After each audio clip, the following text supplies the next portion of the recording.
everybody. I'm Dan Lucen. I'm one of the guys I'm the main organizer, I guess, of the whole show. Thank you very much for coming. This is our 5th year that we've done something like this. And it gets better every year, I think. You know, that we've been to more than one, you think so too. We started in 1990, no, I'm sorry, we started in 2001, an event called the Jaguar Festival, or JagFest. And it was good. We drew about 75 people and we had a lot of fun. It's a system that for some reason I really like, and for some reason some people really, really like. And so we all got together and we, gamed on it. And then we said, this was really fun. Let's do something in 2002 and let's expand it a bit.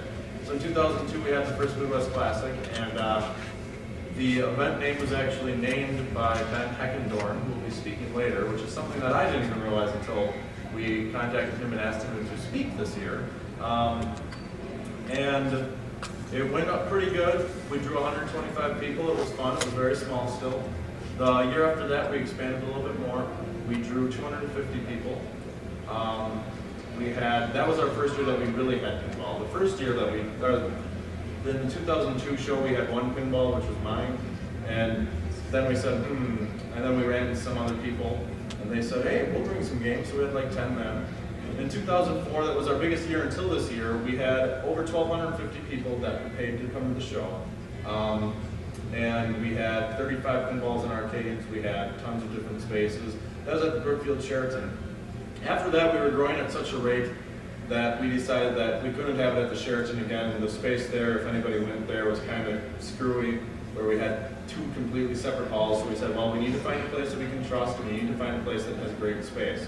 And so we're here at the Olympia now, and this year is great. We look like we're going to break attendance figures from 2004, and that's especially cool because we're a little bit out further than we were before.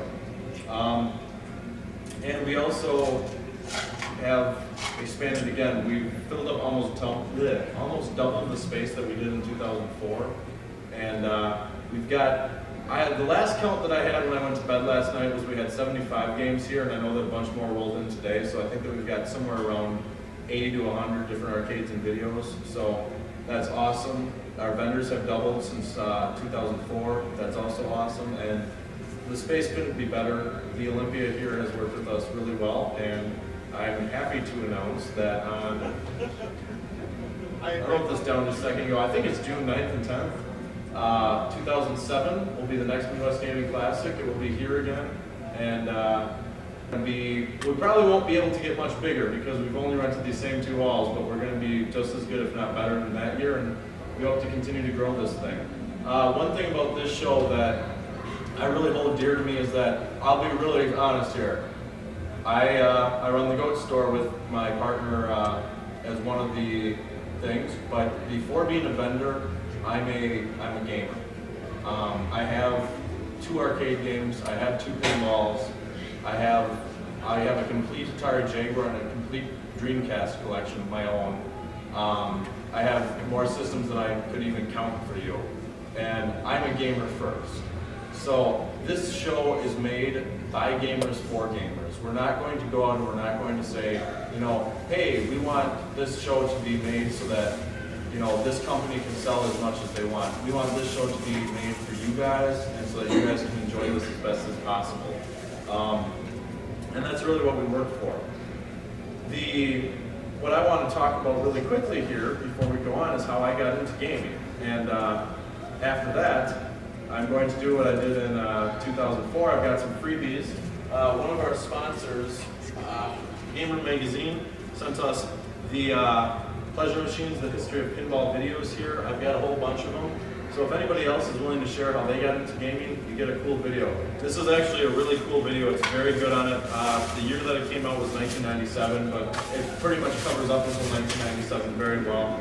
It was also very funny because when I first put this on to watch it, I have 2 kittens now at home, and they have jingle balls that they just love to play with and run around the house with. And they sat there and they watched the pinballs on this so intently, it was hilarious. Whenever this video would come on, they'd stop sitting and go the whole time, and then when the video would go back off, they'd walk away and they don't watch anything else, but every time that there's pinball on TV, they run over there and they watch it. So hopefully you'll do the same. All right, the way that I got into this whole thing is that back when the Nintendo came out, my family decided to get a 2600. My dad was big into Space Invaders and could get it cheap. So he figured, well, what the heck, I'll get Space Invaders. And after that, he said, my dad's a huge collector. That's not what he said, that's just what he is. He has the most gargantuan Star Wars collection that you've ever seen. It would fill up this entire room probably, and that's more. And so he taught me how to find good deals and stuff, so he would take me to rummage sales, and everybody was looking for Nintendo stuff and no one wanted the 2600 stuff anymore, so I kind of started out collecting 2600 games. Oh hey, this game for a quarter? Sure. This game for 50 cents? Okay. This game for $1? I don't think so. Come on, let's go down a little bit. And eventually, I was able to stretch my $1 a week allowance, and I've got probably still the same 40 or so games that I had when I was pretty young. Since then, we've kind of been growing, or I've been growing as a gamer. I've gone through, I got a Nintendo, I loved it. I got a Super Nintendo, I loved it. I got a Jaguar, I loved it. I got an N64, I don't love it. I got a GameCube and an Xbox now. I love both of those systems. And I've picked up so many others along the way. I've had and sold just about every system at one time, and most of them I still have. Some systems I have even because, like, I have a 3DO because there's 2 games on the system that I love, and I haven't found anything else that I even remotely like, but I still hold on to it. And then actually, with this whole thing, I've always enjoyed arcade machines and pinballs, and when we started doing this, I said, you know what, I'm going to get a pinball machine, and I'll take it to the show and let people play it. And actually, if you'd like to, you can stop and see that pinball machine today. It's called Cybernaut, it's on the main floor. Before the 2002 show, that machine broke down, so we had to go out and buy another one because we had promised that there would be pinball at the show. So that's how I got my second one, which isn't here. And since then, my collection's kind of grown of those. I've got, like I said, 2 videos, 2 arcades. I've got, 2 arcades and 2 pinballs. I've got a Miss Pac-Man. I've got a Kangaroo. Miss Pac-Man's here too. Say hi to her. Playing the Pac-Man term. And yeah, that's pretty much it. And what gaming kind of means to me is that it's a way to relax. It's a way to take some stress out. I can't say that I've been able to do too much of that yet this weekend, but I'm excited to bring the show here and excited to have other people come out and share in the love of gaming. Whether you come here, our show philosophy, by the way, is the last thing, is that no matter what you come here as, if you come here as a huge fan of pinball, and you're looking around and you're like, man, I love pinball, you will find something new here that you've never seen before, or that you never knew before. You will find it or hear it or see it or whatever.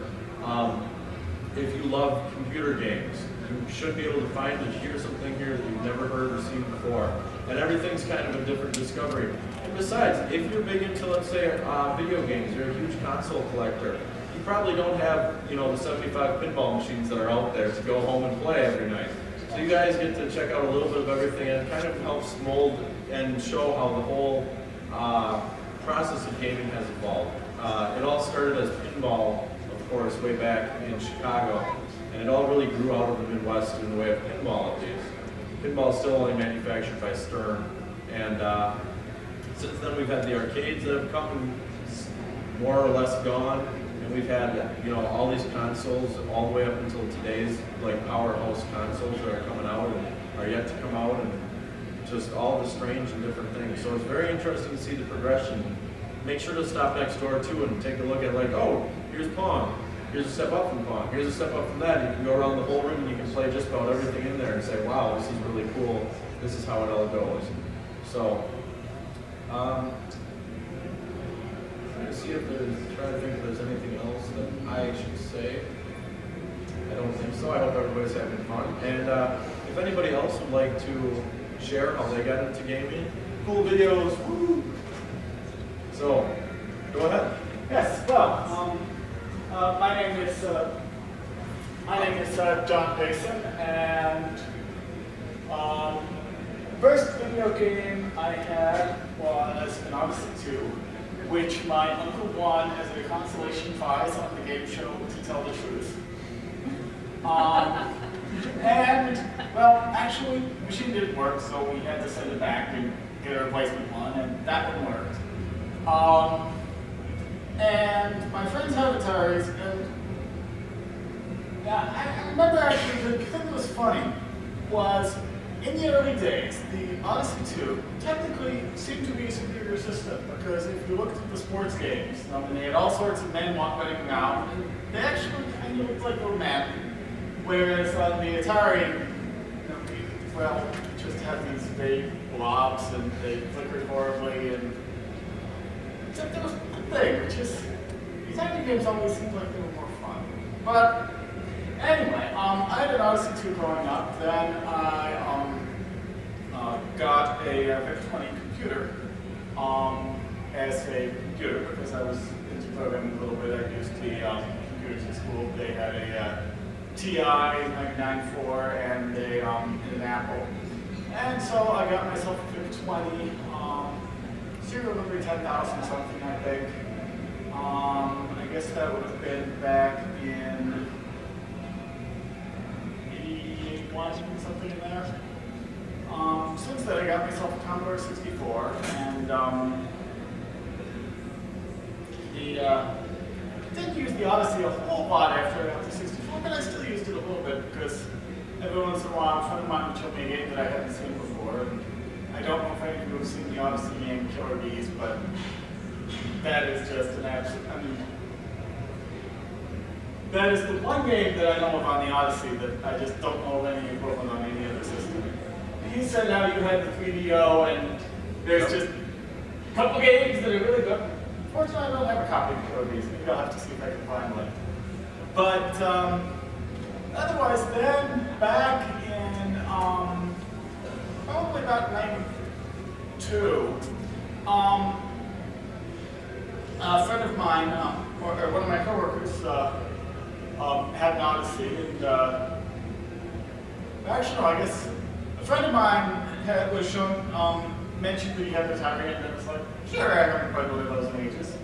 And he showed me a couple games I hadn't seen before. Galaxian, the one I most remember. And I was like, wow. Because Galaxian had 7, monsters per scan line, colored on a per scan line basis, and you could even have one monster flying in front of them without flicker. 2 or more than they flicker, but I was just totally blown away. Then I happened to find online some programming information about the machine. And so I decided to rip apart a Froggo Karate cartridge, which was an absolutely horrible game, and replaced it with an EEPROM. And I probably did about 4 or 5 attempts at programming stuff for the 2600 before I decided that taking the floppy into the office, burning an EEPROM, taking it home, sticking it in the console, and finding out if it worked, this was not a practical development strategy. But then in '94, I got a machine language monitor cartridge for the Atari 7800 on with some more programming specs. And I actually started trying to program again, which then I realized I didn't understand how the timer on the Atari worked, and I figured that trying to do everything in the game, cycle counting, just wasn't going to be factored. But I did actually have a fairly cool, the main game screen I actually had working, which on the 2600 is no mean feat. But then, a few years ago, actually not even a few years ago, it was just in 2005, I found AtariAge.com and found a little bit more information about Atari programming, and I dusted off, and then I went back and found in my ancient directory this program I'd started, and finished it off into a game, which is called Stratagems, which you can go over there and purchase. And so that was kind of neat. Since then, I do a lot of electronic stuff, and I've developed a cartridge for the Atari 2600 with 128K flash and 32K of RAM. And I don't know if anybody here knows anything about programming the 2600, but you can actually write to the RAM as normal memory without doing the weird stuff that's normally necessary. And so, which is kind of interesting because even with all the memory in the world, the Atari is still a rather interesting machine to program for. Because there's a lot of stuff where when the processor doesn't do it, it doesn't happen. And so I've been focusing mainly on the 2600. I find it a little bit interesting, some of the other machines, but what's funny is maybe I'm just weird this way, or maybe a lot of these Atari 2600 games, you can pick them up and play them, and they're fun. And well, a lot of them you pick them up and they're total garbage, but well. But the newer machines, I just find, yeah, you have really cool graphics and so forth, but it isn't the same. There's just something missing. And the Jaguar actually, I remember being somewhat interested in it. I actually, back in, I guess it would have been '94, I actually applied for a job at a company that, had I gotten the job, I would have created programming for Jaguar. And given that the Jaguar sort of fell by the wayside, I definitely turned out to be really rather that I didn't get the job, but anyway, so that's how I got into where I'm at with gaming. All right. Thank you very much. My pleasure. Anybody else? No. I'm the only boy in a family of 4 girls, and my parents, the older children, they got them in the Atari, the 2600, and stuff like that. And since I was the second youngest, I kind of fell towards the wayside, and then I'm like, oh, we have, video games, we have fun with all that. And I ended up buying my own Nintendo and playing that all the time. And then I ended up buying my own SNES along the line. For me, gaming is just fun because it's a good chance for an excuse for guys to get together and just shoot the shit while you're playing video games and getting together, like either online, playing together in the same room on a console, or a LAN party, or whatever. And I also am a collector, going to Roman sales, talking down and only buying like the very fun systems. The Sega Saturn, and you only want 2 games full of or the other ones. It's watching the refluxes of people's desires for certain types of games, watching the prices go up and down. It's sort of amusing, but I enjoy it. It's fun. It's the second time I've come here. Last time, 2004. When 2004, the first day, I'm like, oh, you guys gotta come do this. It's real fun. And I actually ended up coming back the second day with some other friends who were like, I guess I'm going to do this great night pinball all day. Wow, this is fun. Like, you pay $10 to play arcade games all day. As long as you really play consoles. Well, I don't know. Guess what I drove, so. That's about it. All right. Well, thank you. Thank you. Anybody else? I'll share something. Well, I don't have as much to say. That's all right. Well, I remember Pac-Man for the system. That was my first system I ever had. Well, we played with the joystick so much that the footing totally came off.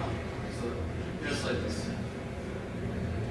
And of course, in Pac-Man, you get far, the ghost monster will turn that in the purple, blinking purple.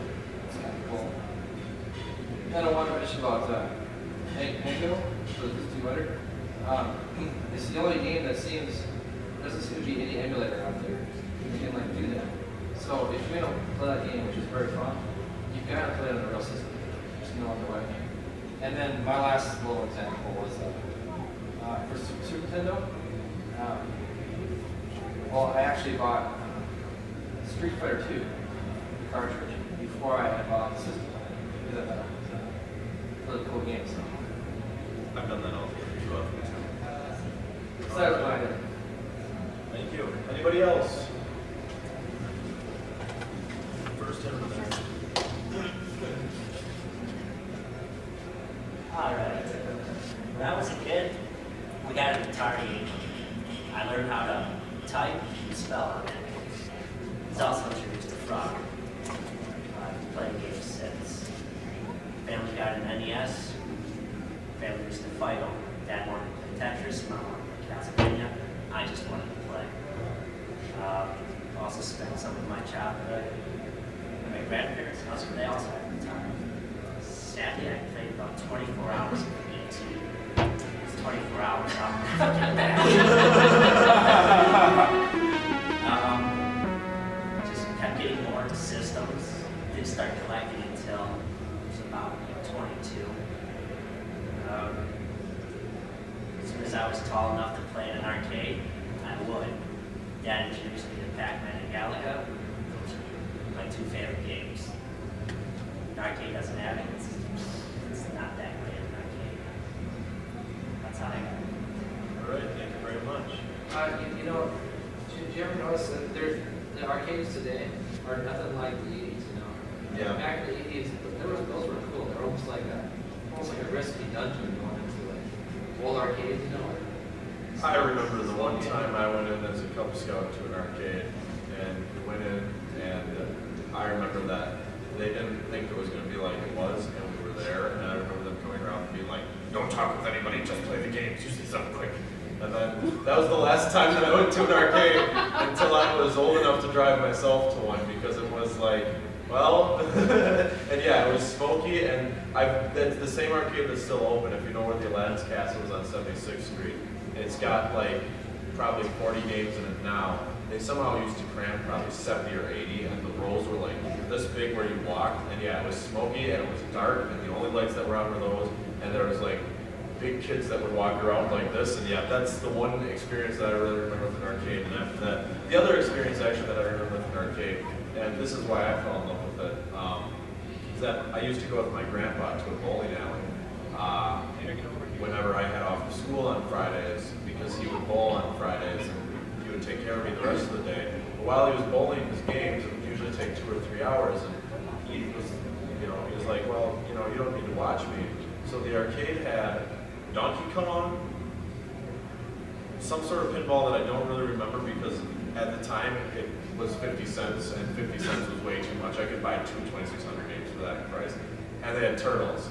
And I remember that he would give me the money, and every so often I would go there and I would end up needing Teenage Mutant Ninja Turtles in the arcade because it was just that much fun. So yeah, and then that's when I really started saying, he was always the one that would tell me too, you should get one of those, you should just have it, when you're talking to someone that's like 10 at the time. Yeah, and then what happened, so anyway.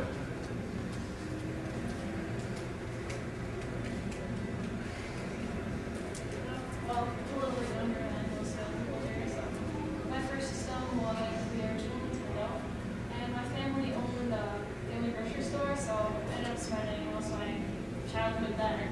So I didn't really have much to do, so one of my brother's friends gave us a Nintendo. So we would sit down there, I would pretty much watch them play it for a long time. The game they played most was probably the first Final Fantasy. And after a while watching them, I would kind of sneak in and play it on myself because I can screw something up. So then we played Super Mario Brothers for a while. After that, I kind of got into games. At first I was kind of hesitant because most of my friends thought it was kind of weird being your own, liking video games. I'm kind of over that now. So my brothers are big collectors of classic games. I my favorite systems was Hero Play. That's because it had a lot of my favorite RPGs, so big RPG player. So yeah, that's about it. All right, thank you. Anybody else?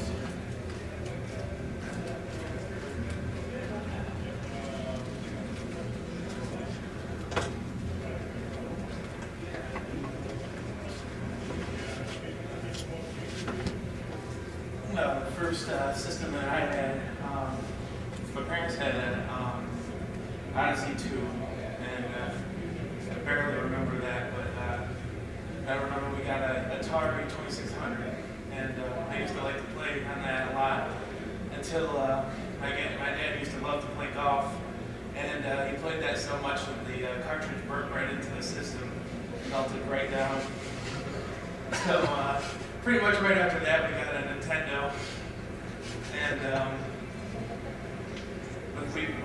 I was always one console a generation. My parents would always give me one, so I went from Nintendo to Super Nintendo to Nintendo 64, and each generation I always went to my friend's house and was always envious at the other one systems they had, and I always wanted a Sega Master System when I had Nintendo, and Sega Genesis when I had a Super Nintendo, and Sega Saturn when I had a Nintendo 64. But then when I finally was old enough to get a job, that's when I started collecting the systems that I wished that I had. And then I started getting into programming, and I made a game for BBS Door called Society of the Eternal Rulers, and then I made a demo for Neo Geo Pocket Color called The Adventures of Gus and Rob. I've been making some stuff for Dreamcast, haven't released it yet, but recently I've been collecting arcade games, and my favorite game I've collected so far is a Meta Fox arcade shooting cabinet, and that's what I call myself online. So that's about it, I guess. All right, thank you very much. Anybody else? You know, since you like the N64 so much, if you ever see a video online, it's this kid getting an N64 for Christmas. It's really a fun one. He's just going crazy about it. You ever seen one? Yes, I have. I probably did the same thing when I got my SNES for Christmas. That was a big surprise for me. My parents always used to tell me that I could never have anything that was that big for Christmas. And I so wanted Donkey Kong Country when the year that came out, and I was begging and begging and begging. And I went downstairs that Christmas morning, and I remember looking under the tree for a pack that was the right size to be a Super Nintendo, and there was nothing anywhere, and I was so sad and so disappointed. Then when I was opening up presents, one of them was Donkey Kong Country, and I was like, oh, cool. So, You know, they slow the video down with that kid with this is funny. No, does anyone remember an electronic toy called a Merlin? yes. Yes, well, when my late wife was a kid, she got one of those for Christmas, and boy was she excited. It's too bad the film is a bit out of focus, but it, she was, she picked it up, and in the back seat, she was like, seems about the right size. Rips it open, and it's just like, yeah! But yeah, it's just, it's just, and back, people don't appreciate, just back in the day, these things were just so cool. Still are, but all in different ways. Weren't you interviewed on the radio one time? Me? Probably. I've been in a lot of stuff I can't even tell you now. But anyway, I'm gonna end this right now because I am, you know, I think it's all my story. well, come on up, Ellen. No. I'm sorry. I don't live I'm here. sorry. Oh. This is Ellen. She'll be doing the speech later. Yeah, I'm gonna talk in like 30 minutes, so you should Yeah, come. come back. I won't be talking about this, is that I grew up in a little town in Ohio, and my parents were my okay, they were technology freaks. My dad, it was a Telzon when the barcode came out and all that stuff. But video games are for the devil, and video games will rot your mind. And you know, they're part of the family that also said that Harry Potter should be burned because it's witchcraft and yada yada. So not until I forced my parents to read Harry Potter, then they saw the light. And not until they realized how much I was making as a game developer, they were like, oh, video games aren't really that bad. But my first console was when I was in college, was the first NES. And then after that, I got a PS2, and I have a GameCube now and a DS. That's it. I remember the first game that I played was a MUD, multi-user dimension, basically like Dungeons and Dragons, but all text-based. And I played hours and hours and hours and hours and hours and hours and hours of that. And I was supposed to be doing homework, but I was on the computer, and they didn't realize it. But you guys talk about, oh, being so excited, you know, sitting under a tree and having a console. I never had that. I had, you know, for Hanukkah, I got like a bassoon, which cost multi-$1,000s, and I'm like, well, whatever. It's not it's not a game console. And I went to a flea market and I found an old NES, and I secretly bought it, and I secretly hid it from my parents, and then I moved up to college and I could play it, and that was like the coolest thing. But yeah, that's my story in a nutshell. Like, going behind my parents. Thank you very much. Don't do that to your kids.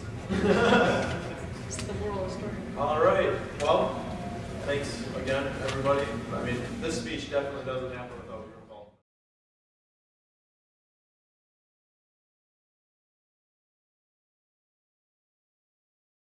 We're from TeamFremont.com. We do a podcast weekly called Team Fremont Live.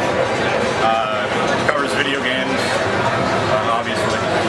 Video games, just generally what's going on in the news. Sometimes we cover classic games. And then our website itself has comics, blogs, forums, standard kind of fare. And we're just we got free stuff to play and win. We're going to have a game show this afternoon where people can win copies of Guitar Hero. And that's about it. Cool, awesome. All right, thanks. Thank you. Copies of Guitar. These are so weird right now. Hi, you want to tell us a little about your booth? Oh yeah, this is all basically extra stuff from my collection and stuff I took around from flea markets and stuff like that. Just a little extra stuff to make a little extra cash or expand my collection.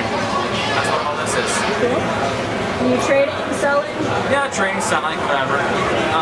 Like to make some money, but always interested in expanding my collection, you know. Always, everyone is. Thank you. Thank you. Over here? Pinball tournaments. Cool. Pinball tournaments, trophies. So this open to all ages? All ages? All ages. There's a junior tournament, there's special mini tournaments, there's a championship tournament, there's a Pac-Mania tournament, there's a video game tournament. Something for everyone. Something for everyone. Team players, there's single hand players, there's actually a Tommy player, which actually blinds you from the Clippers. So it's all very interesting, all exciting. How much are you giving out for prizes? I know there's some cash prizes, but also you have some wonderful trophies. Awesome. Cash. There will be cash prizes in all the little individual tournaments, all predicated on how much entry. Going on both days? Yes. Cool. All right. Thank you for your. Do you care to tell us a little about your booth and what you're selling? I'm selling pinball parts, and we're taking music for Kalamazoo, Michigan. Yep. Can you tell us a little about your stuff or anything? Well, we carry just almost all the common pinball parts here: rubber bars, plastic, stuff like that.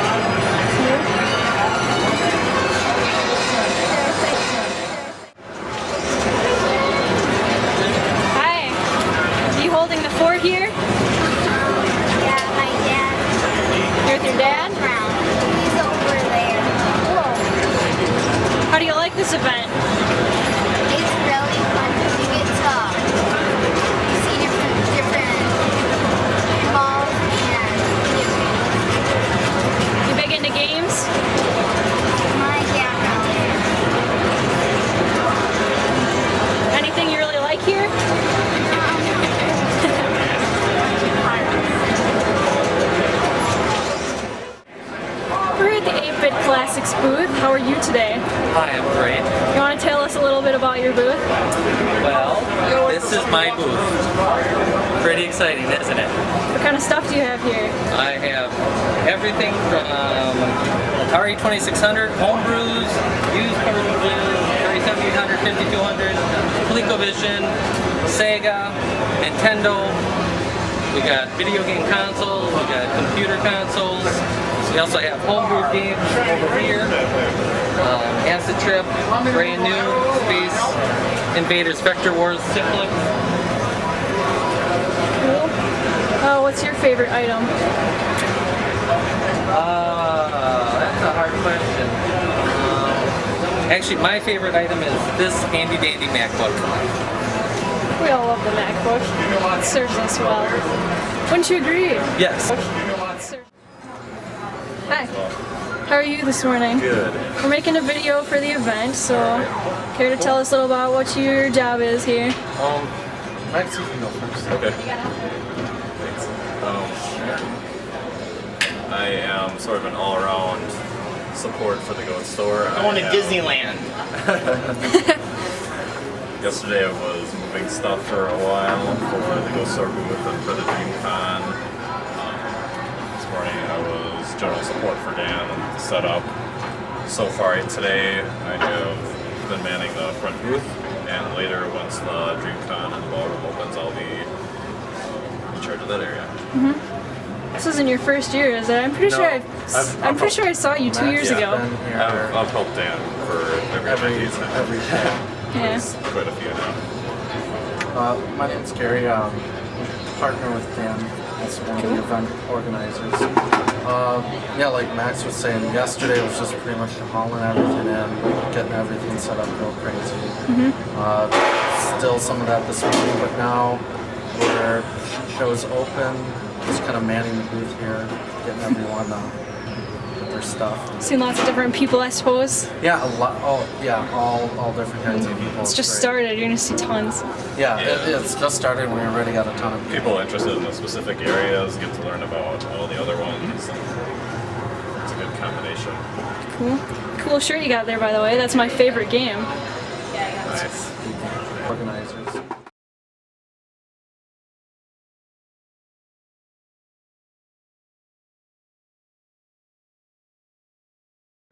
I'm going to be building a Nintendo PC from start to finish in 7 hours. Awesome. Well, it'll be 7 hours. If nothing breaks along the way.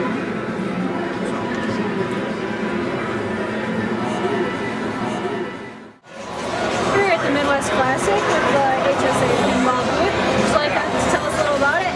Hi, my name's Rob. HSA. We're a full service playfield restoration cabinet and metal plating company. Full service metal plating in whatever you desire, from nickel brass to nickel chrome or zinc dichromate or whatever you desire. We do dress-up kits, which include side rails, lockdown bar, legs in a mirror finish. We have cabinet artwork, and specialty is playfield restoration and clear coating. Take playfields that have a little bit of wear and tear on them and restore them back to their pristine original nature, which increases the speed of play and aesthetics of the overall game. That's what we do. And what's the price range of your items? Price range for the items on playfield restoration, depending on the quality of the initial product. There's a lot of artwork to be done. Artwork is done by our artists at an hourly rate, but if there's much artwork to be done, it's $175 for the clear coat and anywhere between $25 and $50 for the artwork touch-up. Cool. About how far did you go to get here today? 2-hour drive.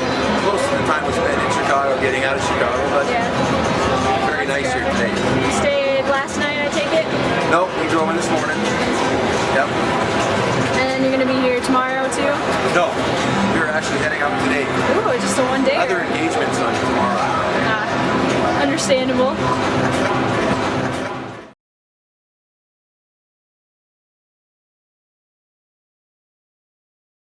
Tell us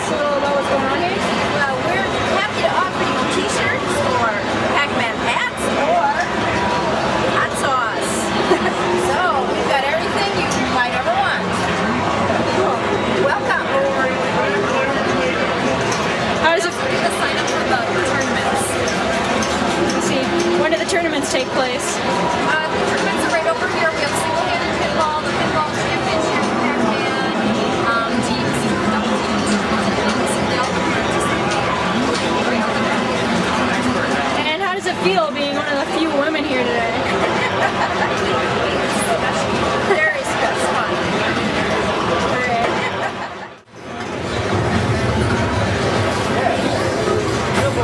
It's got weight, it feels touches like a real machine. You exit out? Yeah, we kick out of here, we kick right back to the main menu. And obviously you got over 300 pins to pick from. Go back, I wanted, there was a game that he tried at Ron. I was wondering, how do you do the spinner? Well, the spinner, normally I'm out of stock on them. Normally the spinner is right here. Oh, okay. Right now, what you can do is you can use the trackball. So Jim will throw front, you got your top player button here, go left and right. Some of the best music of any arcade game ever. It's not. Yeah. Just stunning music.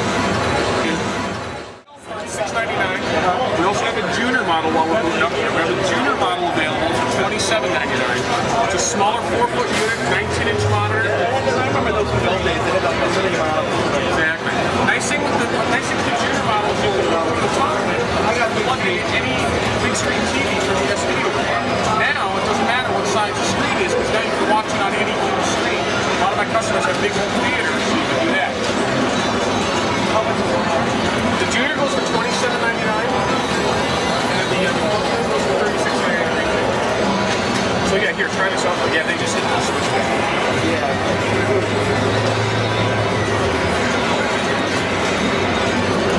The only thing I'll recommend is, of course, your pause button is you pause it again. Yeah, so button 1 is your fire, left and right your arm. I recommend using the 8-way. When you get to the light cycles, I recommend using the 4-way.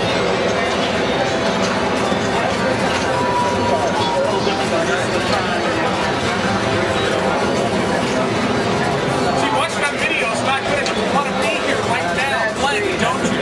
You're looking at this right now, wishing you were here playing this. Yes, and all everyone is watching it on a DVD. We're here live. That's why you have to play Gargantua games from my computer guys. There you go.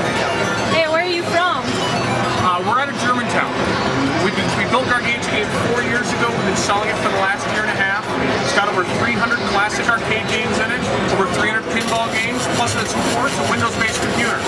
If you notice, we have a keyboard and a mouse right in a drawer down here. This just pulls right out.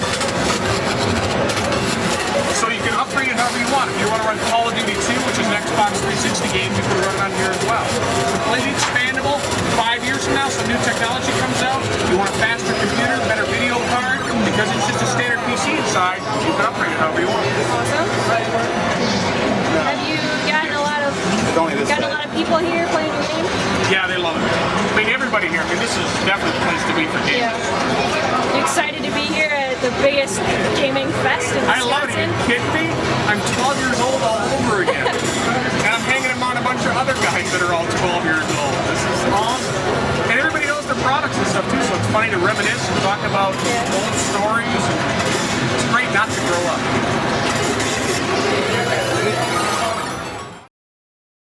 Oh, and these are the lovely ladies who gave me a free shirt. So, would you like to tell us a little about your booth? Well, this is basically just promotional items that video game companies hand out to promote their games. Most of the stuff came from stores like GameStop, BB Games, and other ones came from members of the press when they reviewed the games and stuff. Do you have a favorite item here? Probably that Castlevania whip right down there. The Castlevania whip? Made out of leather, 16 long. It's wicked. And like, what's the price range of your items? Anywhere from like $1 to $200. What's your most expensive thing? That whip. It's $200. Cool. Alright. Do you have anything to say? She's playing a game there. Alright. So you care to tell us a little about the JAGFest? Well, I'm actually the guy they normally call the Lynx guy. My name is Tom, and I have a complete Atari Lynx collection for normally 4 players. If you want to hook up the Lynxes, they were introduced in 1989. First color handheld system, competed against the black and white Game Boy at the time, but they were much more expensive, and Atari didn't have the relationship with their distributors that Nintendo had. So what I do is I bring a bunch of Lynxes at these fests, and I have the complete collection, and people are welcome to pull out any game they want and to play them. And later on I'll be hosting a multiplayer Lynx tournament. Sweet. It's gonna be fun. Yes, should be a lot of fun. And then of course I bring all my other classics and just let people play around and have some fun as well.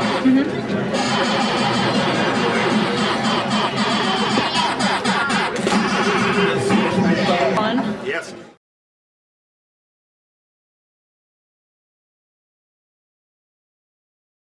You probably wanted her. Yeah.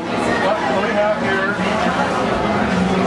is a remake of the original Nintendo. Smaller, got built-in 2.4 gigahertz wireless, so it'll work with the wireless controllers without any devices plugged into the system, very similar to the way 360 works. Plays the US games in the front, Japanese games on the top. That's unique. Has a original controller port configuration, so it'll work with all the accessories, including the 4-player adapter.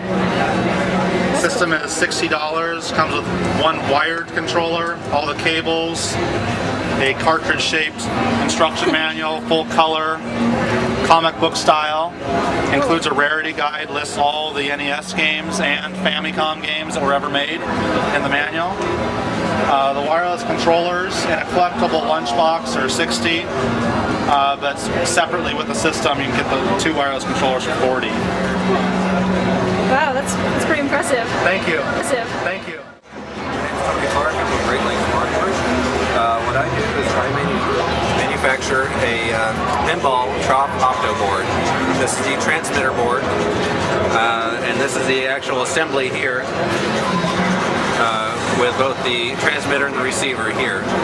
And what it does is it detects the ball as it travels through the trop.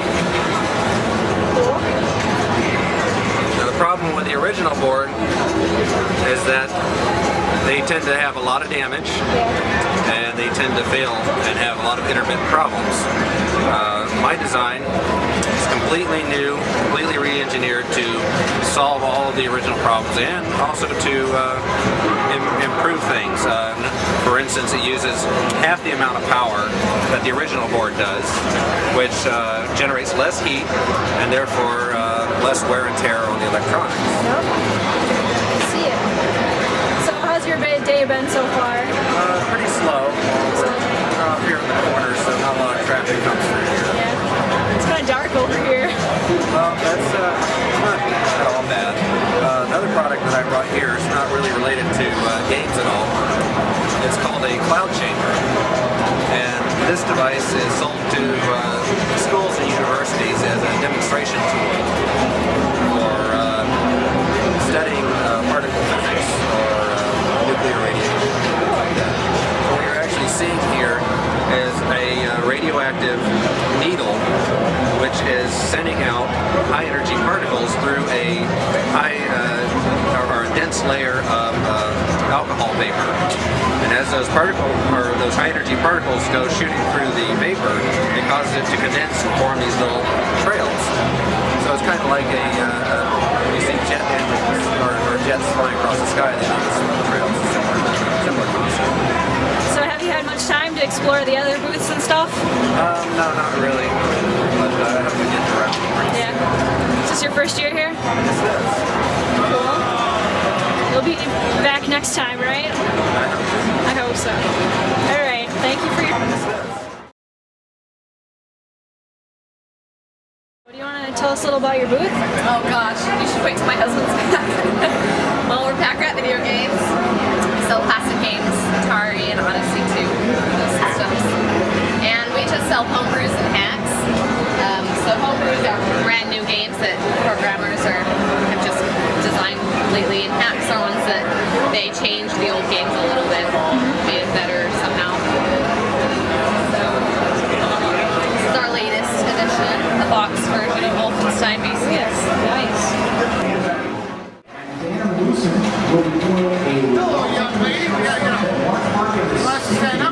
Sure. Tell us a little about your booth and what you're selling.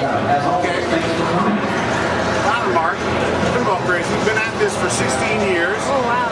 He got me into this, and we just kind of developed into pinball-obsessed people. We're engineers, mechanical engineers. We got into this, and he's got a business. We've got a business selling pinball parts on the internet.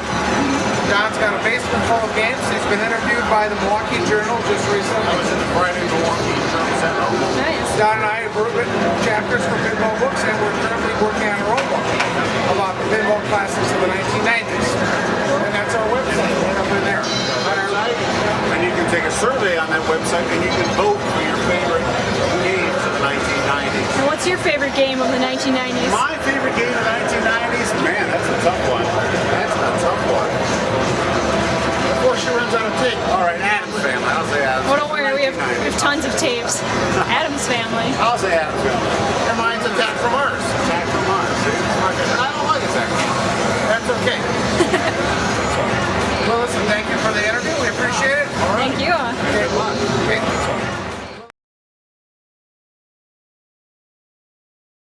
And ship it to you when we are done. I'm also going to be giving away 4 bottles of hot sauce for the show. Those ones you do need to be present to win. So hopefully I can draw names of people that are here. Well, hopefully Team Fremont can draw people that are here. So we're going to do some mixing up. Wow, what for that person?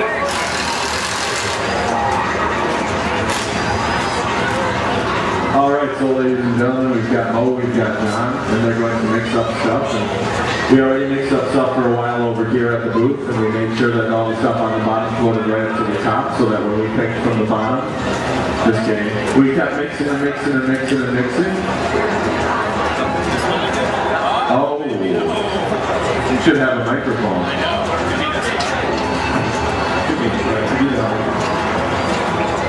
Could be this one. But I don't think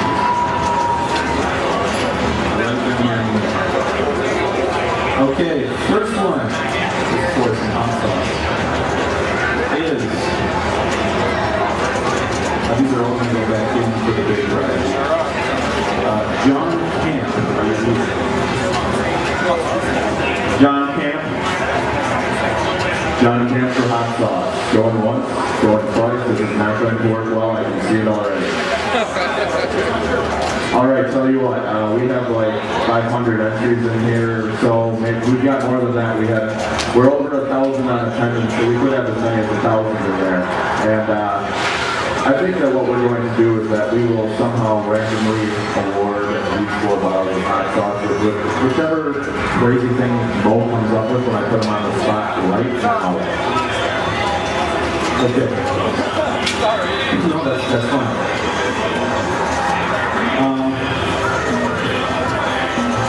The first person that can tell me what subject I teach. Go. Math, no. English. English, no. Science. Science, no. No. No, no. Spanish. No, no. No. Physics. German. Biology. Language. Art, it's not art. Music is the answer.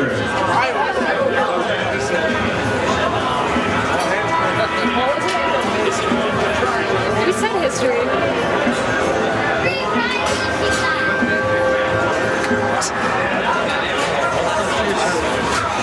Music. I think probably just the guy in the back of the blue shirt. Harley Davidson, Harley shirt. You want some hot sauce? I selected you because you're wearing my favorite shades today. Come forward. You have blue eyes too. What do we have left here? I'll give you Monster Green sauce. Okay, give me another one. Pac-Man. That's a great game. You should have some hot sauce. Would anybody consider themselves a connoisseur of hot sauce? All right, you're going to get one too. Big time. Is anybody here 43? You're not 43. Unless you're 4'3". That's all you got? The rest of these, we've got 7 left, $5 a piece. Okay, we have 7 left with $5 a piece. They'll be available afterward. Now is the time for the big This is a big shebang. Does it work? John better draw this one. I don't trust myself.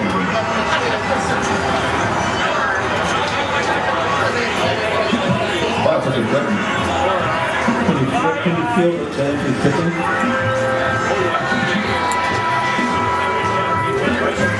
Right in the middle, he says, right in the middle. Okay, this is drum roll, ready? The first letter of the first name is T. T is in turtle. Is there a turtle here? No, it's in Team Fremont, yeah, it's good. But it's love that. It's teamfremont.com. Do you not have to pronounce it as well? Give this a go. The winner is Tim Brownpark. Is he here? Tim Brownpark. K-R-O-M-H. Maybe it's a U. U-A-R-S-T, something along those lines. He is a male. He's checked M for gender. So that might help. Well, it sounds like he's not here. Alright. Well, that just means that we get to send it to him. That's cool. Thanks a lot, everybody, for coming. Now, we have one last thing, too. We have hooked up to this TV right here, the SPC that Russ has built throughout the weekend. We are going to do a silent auction for it until the end of the show. The price starts at the price of just the parts alone for it, which was $600. If anybody would like it, please come on up. If it goes any higher than that, all of the rest will be going to charity. We will be donating to the Boy Scouts of America.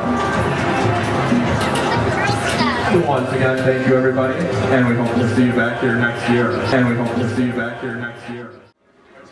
Here in the second room, we have the Underdog Chamber, the Jag Fest, and the room over here. Hi. I have on my next coat. New coat, eh? Oh, sweet. Dan's actually, it's from... You have the coolest outfits. This is Dan's actually, it's from Disney. It's from when the Dreamcast debuted at Epcot. Cool. Can't remember exactly what it was called, but yeah. First time for many people playing the Dreamcast. You want to tell a little about this room? This is the DreamCon area. Tables along the wall meant to represent. I have a Dreamcast with the newer release games, like from the Goat Store. Then, like next to it, I have a rival system with games that were also featured on the Dreamcast, just showing that Dreamcast was more than to die an early death. Yeah. Did you check the plug on the base? We have this is actually a display from the Disney exhibit. It's a pretty unique item.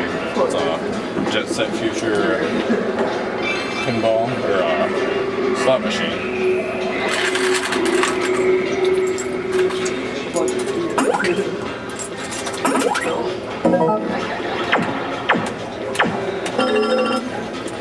Oh, that's why. Awesome. They've got a short Basically, I'm featuring one each of the titles of the Goat Store releases. I have Feet of Fury, Machu Pai, Cool Hooders, their latest, Inhabitants. Basically, all the systems have, like Xbox, PlayStation 2, GameCube have games that the Dreamcast featured on the same game. This is Rez.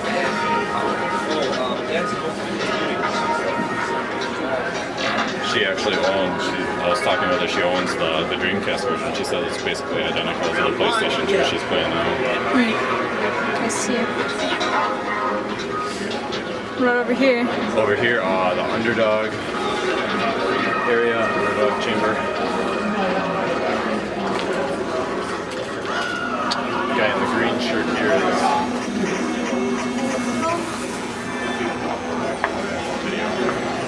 Hi, we're taking a video of the event. You want to tell us a little about this area? About what? Just about your area. Basically, it's just like all the Underdog section. It's less popular systems. I mean, example, Macintosh obviously is not number one on the PC market. Yeah. I mean, game stuff over here, Odyssey was like in the third, fourth place during its time. Television was up there, but it still was in first place. The one exception, which you can ignore, is Genesis. Technically, it was number 1, but I got it here for the heck of it. Yeah, Valley was definitely an underdog. They have a lot of problems with production coming out of it, poor marketing, and it just flopped. Arcadia 2001, basically bad timing, and Atari sued them for a correct baby game they came out for, so like, they just on the market 2 years and flopped. Yeah. It's too bad when that happens. Yeah, I mean, like I said, I got this thing over here. Basically, is Tommy Sinclair stuff. Wasn't super popular, but this time actually I got from a guy recently. He did the Ties and iPod Shuffle commercial. Oh yeah. Which I thought was clear in hell. I mean, no sound or color, but it's cool looking. Yeah, that's right. I mean, he sent me the demo. I'm thinking, man, this is cool. How'd you do it? It's crazy. Yeah, I mean, it's a bit short, but and of course no sound, but yeah. But boy, it is cool. I'm trying to get on. And of course, one thing I got on the other side here is basically the equivalent to the Odyssey 2 over in Europe. This is actually what the Odyssey 3 would have been if it would have come out here, but it never came out. This was released in Europe in limited quantities. I mean, you can get them, but they're not And then I'll go after. easy to get. And of course, I had to put a ton of effort to get PAL, of course, to work on an American set. And of course, there's the old Vectrix. Lasted a couple of years. It's got a very good fan following base. A lot of people like it, but it just didn't do good in the market. Plus, another underdog, you know. Yeah. And of course, the Mac. Technically, Marathon actually was very popular on the Mac, but since the Mac, no one uses Macs. Well, I'm a Mac user actually. Well, so, I mean, Marathon did sold well and did well on the Mac, but if they had originally did it on PC, they would have sold so many more of them. Yeah. And it actually did good enough in the long term with that and other games that, of course, obviously, when they first started developing Halo, the Xbox, they actually first started doing it for the Mac. Oh, really? And then Microsoft got a hold, got wind of it, and bought them out, and it came out for the Mac last. Interesting. Which is unfortunate, but the main thing is they mainly translate the popular games over to the Mac. Okay. And currently now with the Mac transitioning over to Intel chips, and I'm not sure if you've seen the commercials or not, but you can actually run Windows on the Macs now. Yeah. They're expecting a lot of the games to get dropped because if you can run Windows on a Mac, what's the sense of making a Mac game? I mean, the only thing I can see still being popular is a lot of like the casual game, like people that saw off the internet. There's certain like feverish games. Yeah. They'll still do good on the Mac just because it's casual games like card games, board games. That stuff still sells well on the Mac. It's just one of those things. He's good. He's good there. Yeah, you do know how to fire? Space Mac fires. here. Keypad, smooth gaming arts. 7 nights with your weapons.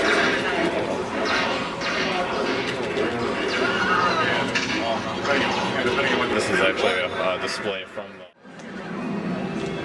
Hi. Would you like to tell us a little about the JagFest? JagFest been going on since 1997. Started in Illinois, in Illinois. To celebrate Atari and the big one.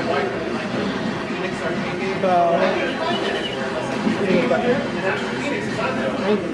1997, Atari stopped making it, but other companies kept going on.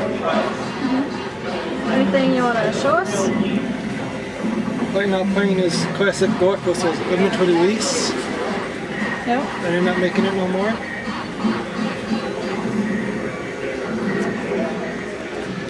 I saw copies of FX programs. Beginning from the first one to 2003. And how far did you guys come to get here? 2 hours. 2 hours? I've heard a few 2 hours today. Yeah, I was from Illinois. So we got out-of-state people here too. Cool. Cool. Copies of Pleasure Machines, The History of Pinball. Come on up. The That's one. And why don't you find somebody else to give this to? Be sure to share. 2 copies of the same movie is very boring. He's already got something. I'm not sure if that's like a different version too. How about Pac, the guy next to you? In the Pac-Man hat. Well, but that's not even close. Okay. Your last question, Laser Dorks. Who is Sonic the Hedgehog's father, as shown in the Archie comics? They're gonna... He's spiteful. I wouldn't stand for that. You guys should sucker punch him right when the camera goes off. 50 points, we're gonna pass it back. They're gonna take the video game challenge. Does anybody in the audience know the answer to that question? Jules is correct. All right, you guys in the back, we haven't heard much from you. Like the green shirt there, yeah, and the gray shirt, you too. Where are you from? I can't hear you, I'm sorry. Van Dyne, is that in Wisconsin? Is it far from here? How far? Hour? That's not too bad. Okay, we'll give you that. How would you guys each like a turbo shot controller? You'd like that, wouldn't you? Thank the Goat Store. Thank you, Goat Store. Come on, okay. Come on up.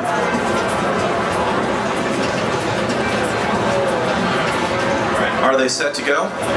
All right, what have they selected, Joe? Tell us. We also need some audience members to heckle. We do. That's right. This is for... Did you save any prizes? I did. All right. This is for a copy of... That's Makio Pie. There you go. Machu Pie. We're going to call it Machu. Is that right, Dan? Machu Pie. For the Dreamcast. Oh, I'm Scandinavian. What can I say? Machu Pie. That looks like nothing I've ever seen. You're going to get a copy of Machu Pie. You're also going to get a copy of Steel Talons, I think so. Yeah, for the links. Right on. That'll be good. Okay. This challenge. Is this the last challenge? Like the last regular round challenge? The last regular round challenge, yes. This is a hard challenge. It is. I'm sorry, I forgot to select audience members. Well, are there 2 people who would find nothing in their heart better than to go up and heckle this guy until he's on the floor? And yeah, do you want to do it? Feel free to do it from your chair. Does anybody? You want, but you already got a prize too. Have you got a prize? You do? Yeah. I tell you what. Let's all heckle. And if he fails, I'll just find somebody else to give you the stuff to. Okay? All right. What is his challenge? His challenge is to make it through level 1 without dying once. So here's a hint for you. Take your time. Give up now. There is no stopwatch. Yeah, or you could give Knock yourself out there, buddy. By the way, the Konami code, no good here. It doesn't matter. You've only got 1 life. All right, enjoy. Okay. Watch out for the bullets. Okay, watch out for bullets. Okay, there's bullets. Watch out. The white things are bullets. Jump. Watch out for the water. That thing can hurt. No, get that. That's good. Okay, take your time. Take your time. Let's jump. Oh, watch out. Oh, he made it. Oh, he's still alive. That was spectacular. How did you do that? Come on, tell us how you did that. Tell us how you did that. Oh, nearly across the bridge, and he falls to his death. Huh? I don't even think we call it something. Bullets are dangerous. We told you. Couple prizes. Where'd they go? Come on up here. Would you pass this backward to the gentleman coming forward? And let's see. Do you have anything yet? Would you like to have a copy of Steel Talons and Machu Pie? Machu Pie? Is that right? Okay, here you go. Say thank you to the Goat Store. Thank you, Goat Store. Into the mic. Thank you, Goat Store. That's right. This has changed your life, hasn't it? Yeah. All right, we are to our final challenge.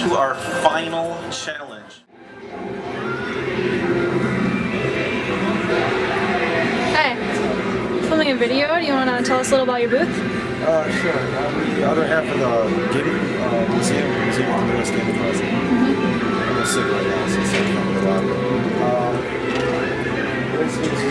All my stuff is pre-1985. Starting with most of the Atari stuff. Selector play, retros. Turn that on.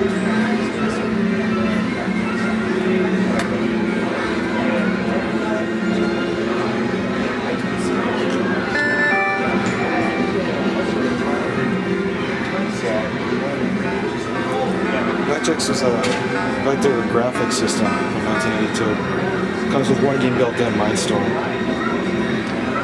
These real arcade controls. It's the only system that ever had the monitor port going into it. That's cool.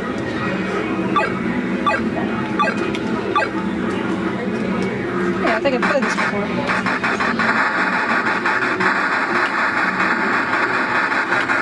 It's called the Heavy Sixer because of the heavy molded plastic and real heavy metal shielding inside. It also came with special joysticks that had the Atari logo on top. This was the only time this was done. They actually are spring loaded instead of the, well, if you want to try it, if you've ever tried a joystick before by Atari, you'll see this one's a lot looser. Oh yeah, it's different. So there's actual spring contacts. These are all a lot of the collectibles.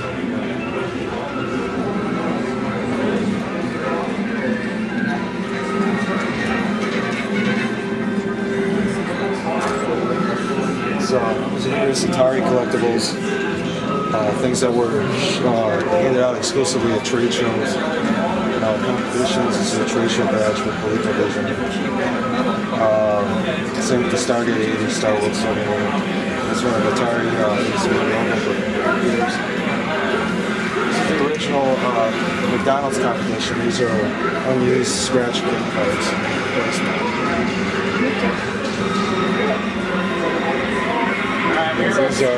This was handed out exclusively at trade show. I'm one of 4 people who own one of these. Wow, that's pretty impressive. Yeah, he's lucky to get it. But these were handed out to promote the Odyssey when they were selling it, basically to give to dealers. It was like a $1 million prize. These are all actual advertisements, the original systems, computers. It's mostly with all Atari on this side. That's the original ad for the Atari 2600.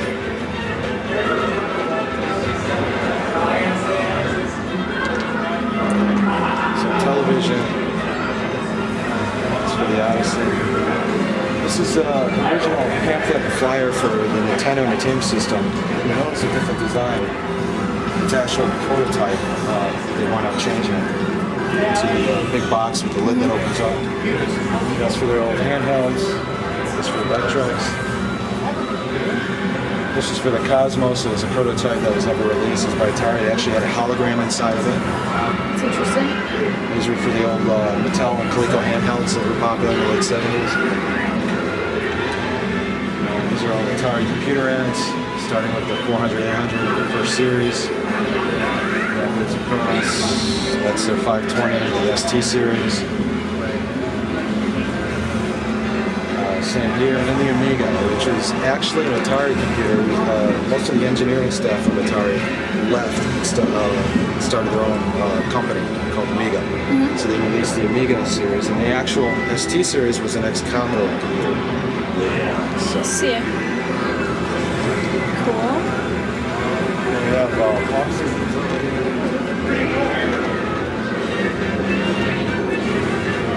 This is a plethora of Pong systems. There are actually a couple hundred released on the market.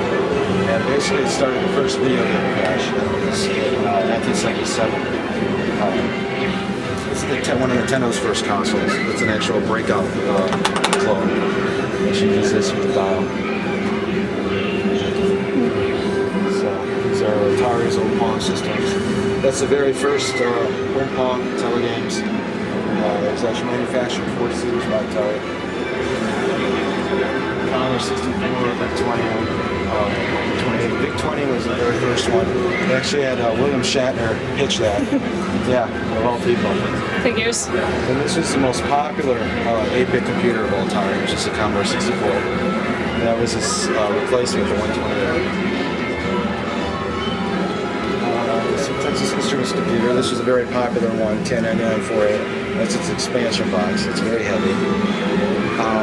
This actually had almost the same internals as the ColecoVision. About how much does that weigh? Try looking it up. Let's see. Alright. I have no idea how much. It's a Mattel Aquarius. That was the only computer Mattel tried. It was actually manufactured in Hong Kong. It had terrible graphics. Those were the graphics.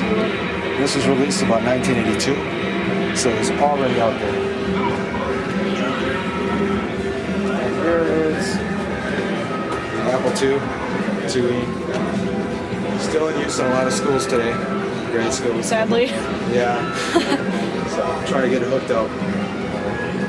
$5 some kind of extension for it. So hopefully I have it hooked up by later on today tonight.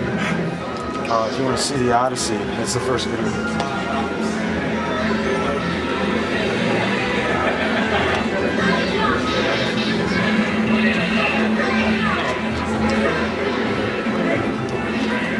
This is the Magnavox Odyssey, the world's first video game console. It was released in 1972. These are jumpers.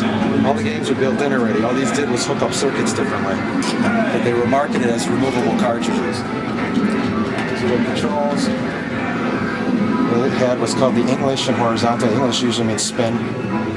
Horizontal control and vertical control. These are dials. This is to reset. These overlays.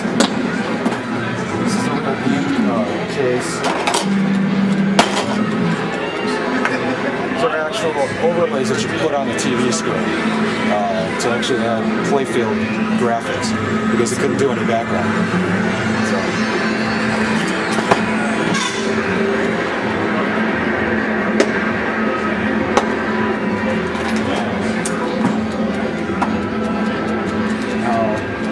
This is the one that basically started the first video game crash. This is the Fairchild Video Entertainment System, later renamed Channel F. This was released in 1976, and it was the first cartridge, true cartridge-based system. It actually had a microprocessor inside and game code that was stored on the cartridge. This is like a gigantic 8-track tape system.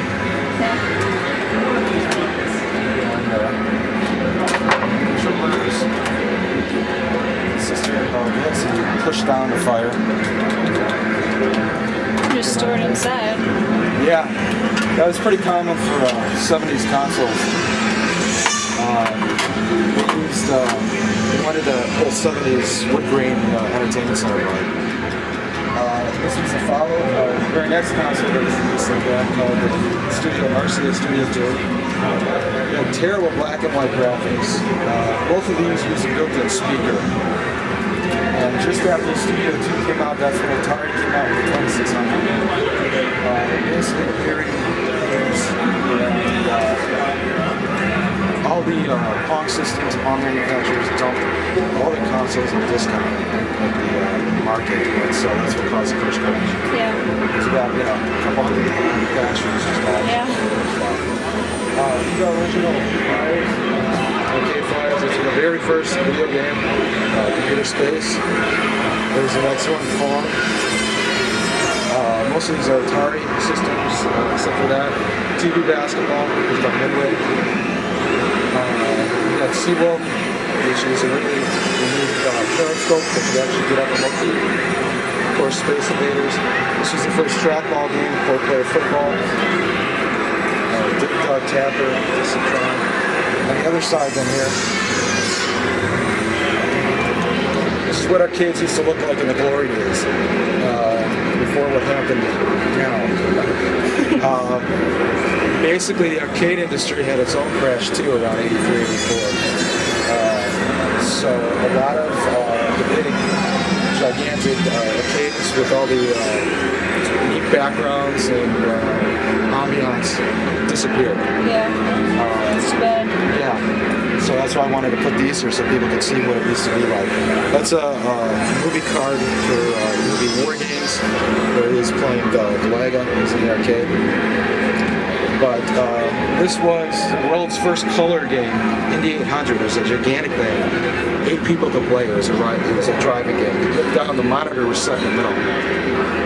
It's cool. So it's literally down here, and you look down. These are all steering wheels, gas and brake pedal. Not many people saw this because obviously not many people wanted to show something like that. Yeah. So that's about it. Awesome. Thank you. Any questions? How about what's your favorite console and game? I like them all really. Obviously, I played the 2600 stuff. I played ColecoVision a lot. I love that system. Pretty much like all. I just love collecting. So. Awesome. Thank you. Sure.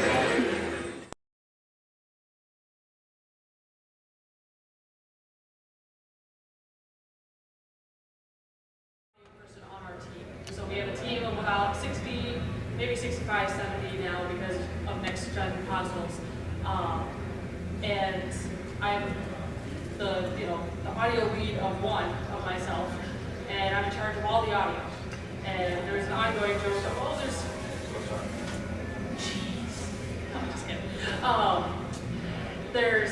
I'm in charge of the VO, the music, the sound effects, putting them into the game, contracting them out, getting them, processing VO, all that jazz, and putting them into the game. Hi. Did you find one? No. Okay. Yeah, I know, they're just team favorites, I haven't seen that, so. Oh, we may get more. I may have to repeat myself. Okay, No problem.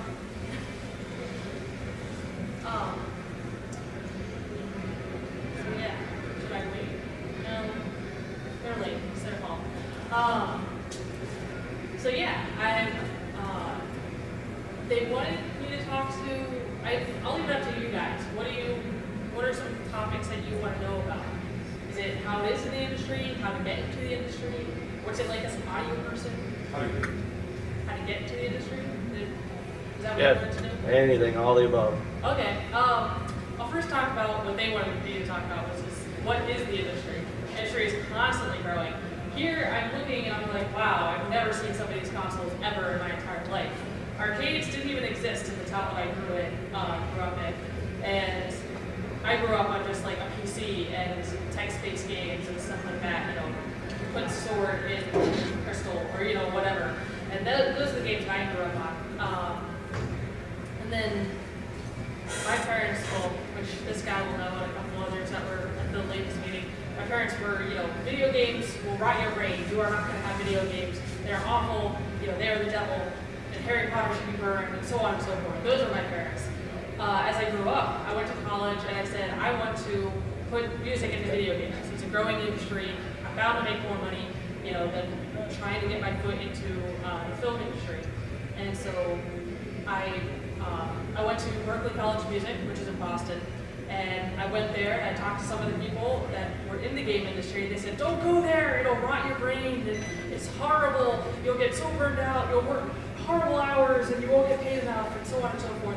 Some of those are true, but the long hours and whatnot. But most of all, I'm having fun, and he was just really burned out. He was, really neglected, I guess, from his past employer. He just threw up his arms and decided to teach. So it's for some people, it's not for others.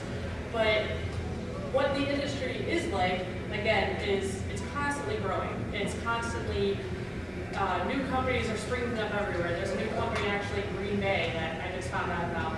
And they're making some, I don't know what they're making. I know that they're making a game, but I don't know what it is or what platform or anything like that. Yeah, so there's new games, there's new publishers. I work for Activision. Activision bought Raven, and Microsoft and EA, and you've probably heard of some of these things. The new consoles are always, what the next thing is. Activision's always about what makes more money. I'm not saying that they make crappy games, because that's not, the case, but it's how can we make the most money in the, the least amount of time. So we make one-year titles, which is a little outrageous, but it works, and we get a lot of money from it, so that's good. The industry is also very, very, very, very hardworking, where I work 90-hour weeks, and I'm very thankful to have a weekend off this weekend so I can, enjoy the sun and talk to you guys. But usually I'm working. I work 7 days a week, starting from June until the beginning of August. So it's only 2 weeks or 2 months, but it's not too hard. As a parent, you're working these 90 hours, balancing for all those, or salary? No, it's salary. So your But project you're expected to get done working with your teams. yeah, as an audio person, I have to work hard during the end. And then after the project, like during downtime or post-product or whatever you want to call it, I work 20-hour weeks. And nobody's like blinking an eye because it's like, man, you work 98-hour weeks for 2 months, So, no, I'm not compensated. They do buy us food. They, we have free drinks, stuff like that. So how many hours a year? A lot. 2,000, 2,200. I know I put in 300 days on one project. So how it's divided up, and those are just 8-hour days, and then the overtime is factored in somehow. I don't even try to count it anymore because this is my 5th project. So it's like. Let's try to give a perspective. Oh yeah. Usually, beginning of the project, it's what I do at the beginning of the project. Art is totally different. What I do is I just collect Foley. I go out and I, with a DAT recorder and a microphone, and I go downtown Madison and I collect, car horns and people screaming and, weird sounding doors and weird stuff like that. I bring in steak, I punch the hell out of it. Heck out of it. Yeah, so I do some weird things like that. And then I also contract out the music. So I say, hey, musician, I can compose it myself, but I only have a year, and so doing my job plus composing music would just be ridiculous. So I contract out musicians. I say, hey, this is the feel of our game. In this game, we have techno, or we have rock, or we have rap, or whatever the genre is. And I say, give us what you got. Here's the money. Give us whatever you can. There's more legal stuff than that. And then, so that happens up until about the summer. January comes around, we start doing VO, and we start saying, okay, writer, write our script. What are these characters going to say? Who's going to play the characters? Then we have auditions, and that goes on forever. That's a whole other story. The music starts to ramp up, so we actually get some tracks. We can say, yes, this is good. This is a little bit bad. Can you do this instead? And also the sound effects whole thing comes in, where the power goes like that. Well, what sound effects does it go in? Does it have magic? Is the guy just fighter? Is he doing this? So that all comes in. Then between January and March, I'm working about 40 hours a week, maybe 45, and depending on when milestones come in, build days. Of course, we put builds on Wednesdays, and so on Tuesday, of course, I'm working overtime because all the programmers are like, well, I just got it done, right in time for the build. Oh, sound needs to go in? Oh, I totally forgot about sound.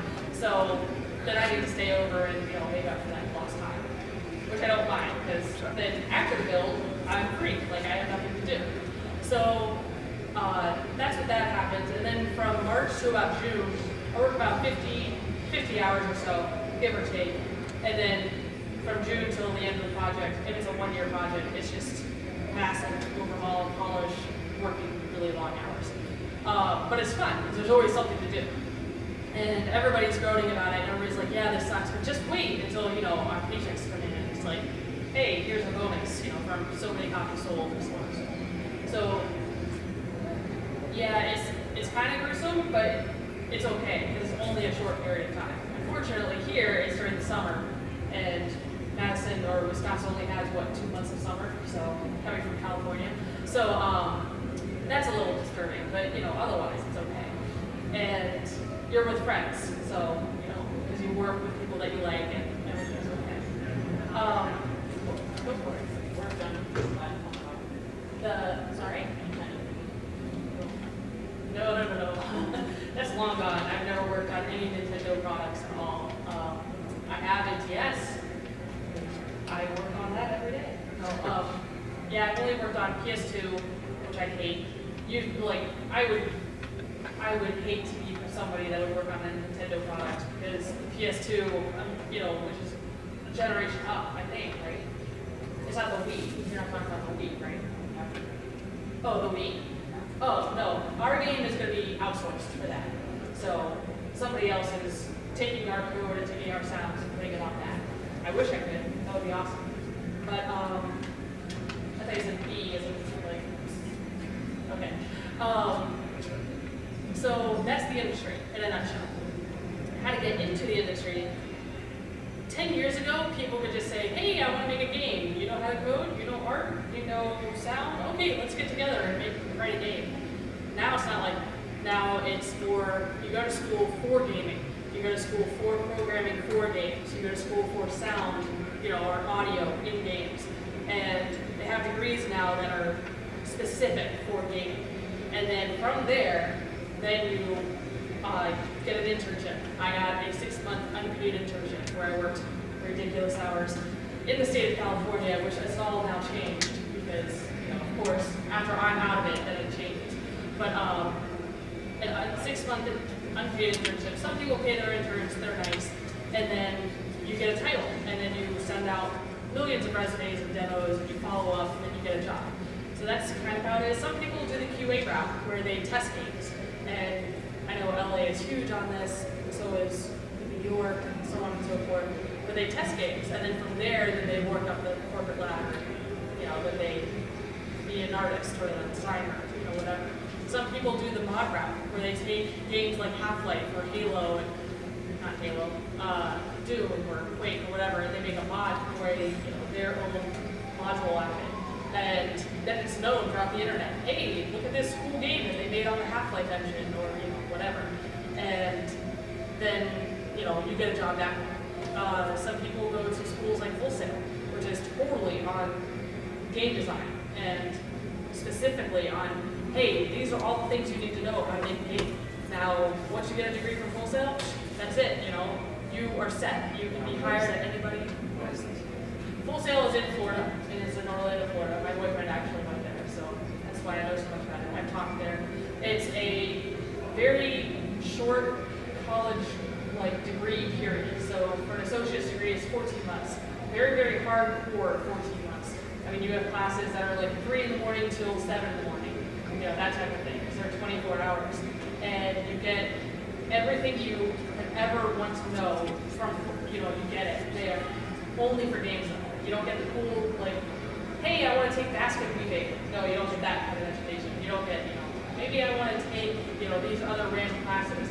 They're specific classes, but, you know, they punch them out and then you have the exact same degree as this guy, which is good in a way. It's like, hey, I feel left out. But you don't feel left out, but then at the same time, I couldn't stand it because I wanted to take basket weaving. Or, you know. What is the other you want? Do you want that focused education or do you want more broad spectrum? I think it depends on what you do with it. So what the student does with it. I didn't do that. I went to a 4-year college and I finished it in 3 years. But because I transferred there. But it all depends on what you do your projects on. If you do all your projects on a Half-Life engine and, well, that's a bad example, on a Doom engine, and every single gameplay idea you do is set for Doom, and everything that in your whole world is just, I want to do Doom, I want to do, you know, the Doom world and Doom 3 and blah, blah, blah. You could say, hey, id, offer me a job, and it would be like, wow, look at all the stuff that you've done with our engine. Look at all the cool things you've done with it. Okay, you know, that's cool. In my sense, I did stuff from all over. I did film, I did radio, I did video games, I did, you know, all this stuff just to put my feet, you know, in all these different areas. And then after that, then I said, hey, I want to do video games. You know, I didn't have any way at school to do any interactive sound, so that was like my limitation. But yeah, it just depends. And to have that type of degree, as opposed to like a 4-year, it just depends on what you do with it. In that one, they say, hey, these are the classes you need to take, and this is what you need to do. So you know what you're going to get as a company. We know what we're going to get from, you know, Full Sail graduates. But on the other hand, we could get something cooler or, you know, a little bit different, which might make the mix more interesting. So we're not just getting, the same, gameplay is all about, I'm not saying that's what they are. It just adds to the mix. Hey, in my school we did this. Oh, really? Well, in our school we did this. So then they collaborate and bring out something else. So that's recommendations as far as high school sophomore and what way to put direction go. Play lots of games. Well, my parents never allowed that, so that's something I would do. The question was, what would high school sophomores do? What would high school students do? I would go find a school that teaches something, whatever your degree is, like whatever your passion is, art, design, programming, sound, whatever, management. The reason I roll my eyes is because they've never been in the trenches. But, and find a school that offers something for games. Something interactive is something that you want to look for. Interactive media, interactive design, interactive art, stuff like that. If you're into art, and it's like 3D modeling, 3D textures, stuff like that. And anybody that has, if you want to talk about sound, I could offer some school, but it's, so we can talk. But, so that's how you get into the industry. Other questions on how the industry is?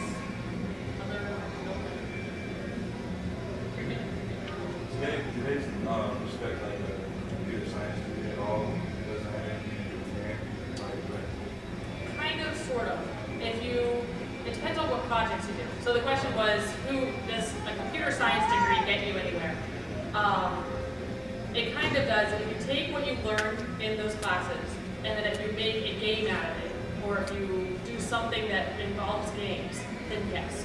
If you want to do more of the tech side, like we have people that just do tech, just figures out how the 360 works, how the PS3 works, oh my god, that's a headache. How the DS works, how the Wii works. We have people that just figure that stuff out, that spend hours on the phone with Microsoft and Nintendo and stuff like that. We say, you look at systems and try to piece them together. If that's you, then a computer science networking degree is really all you need, I think, and a passion for games. If you wanted to do gameplay, if you wanted to do like AI, what's it called?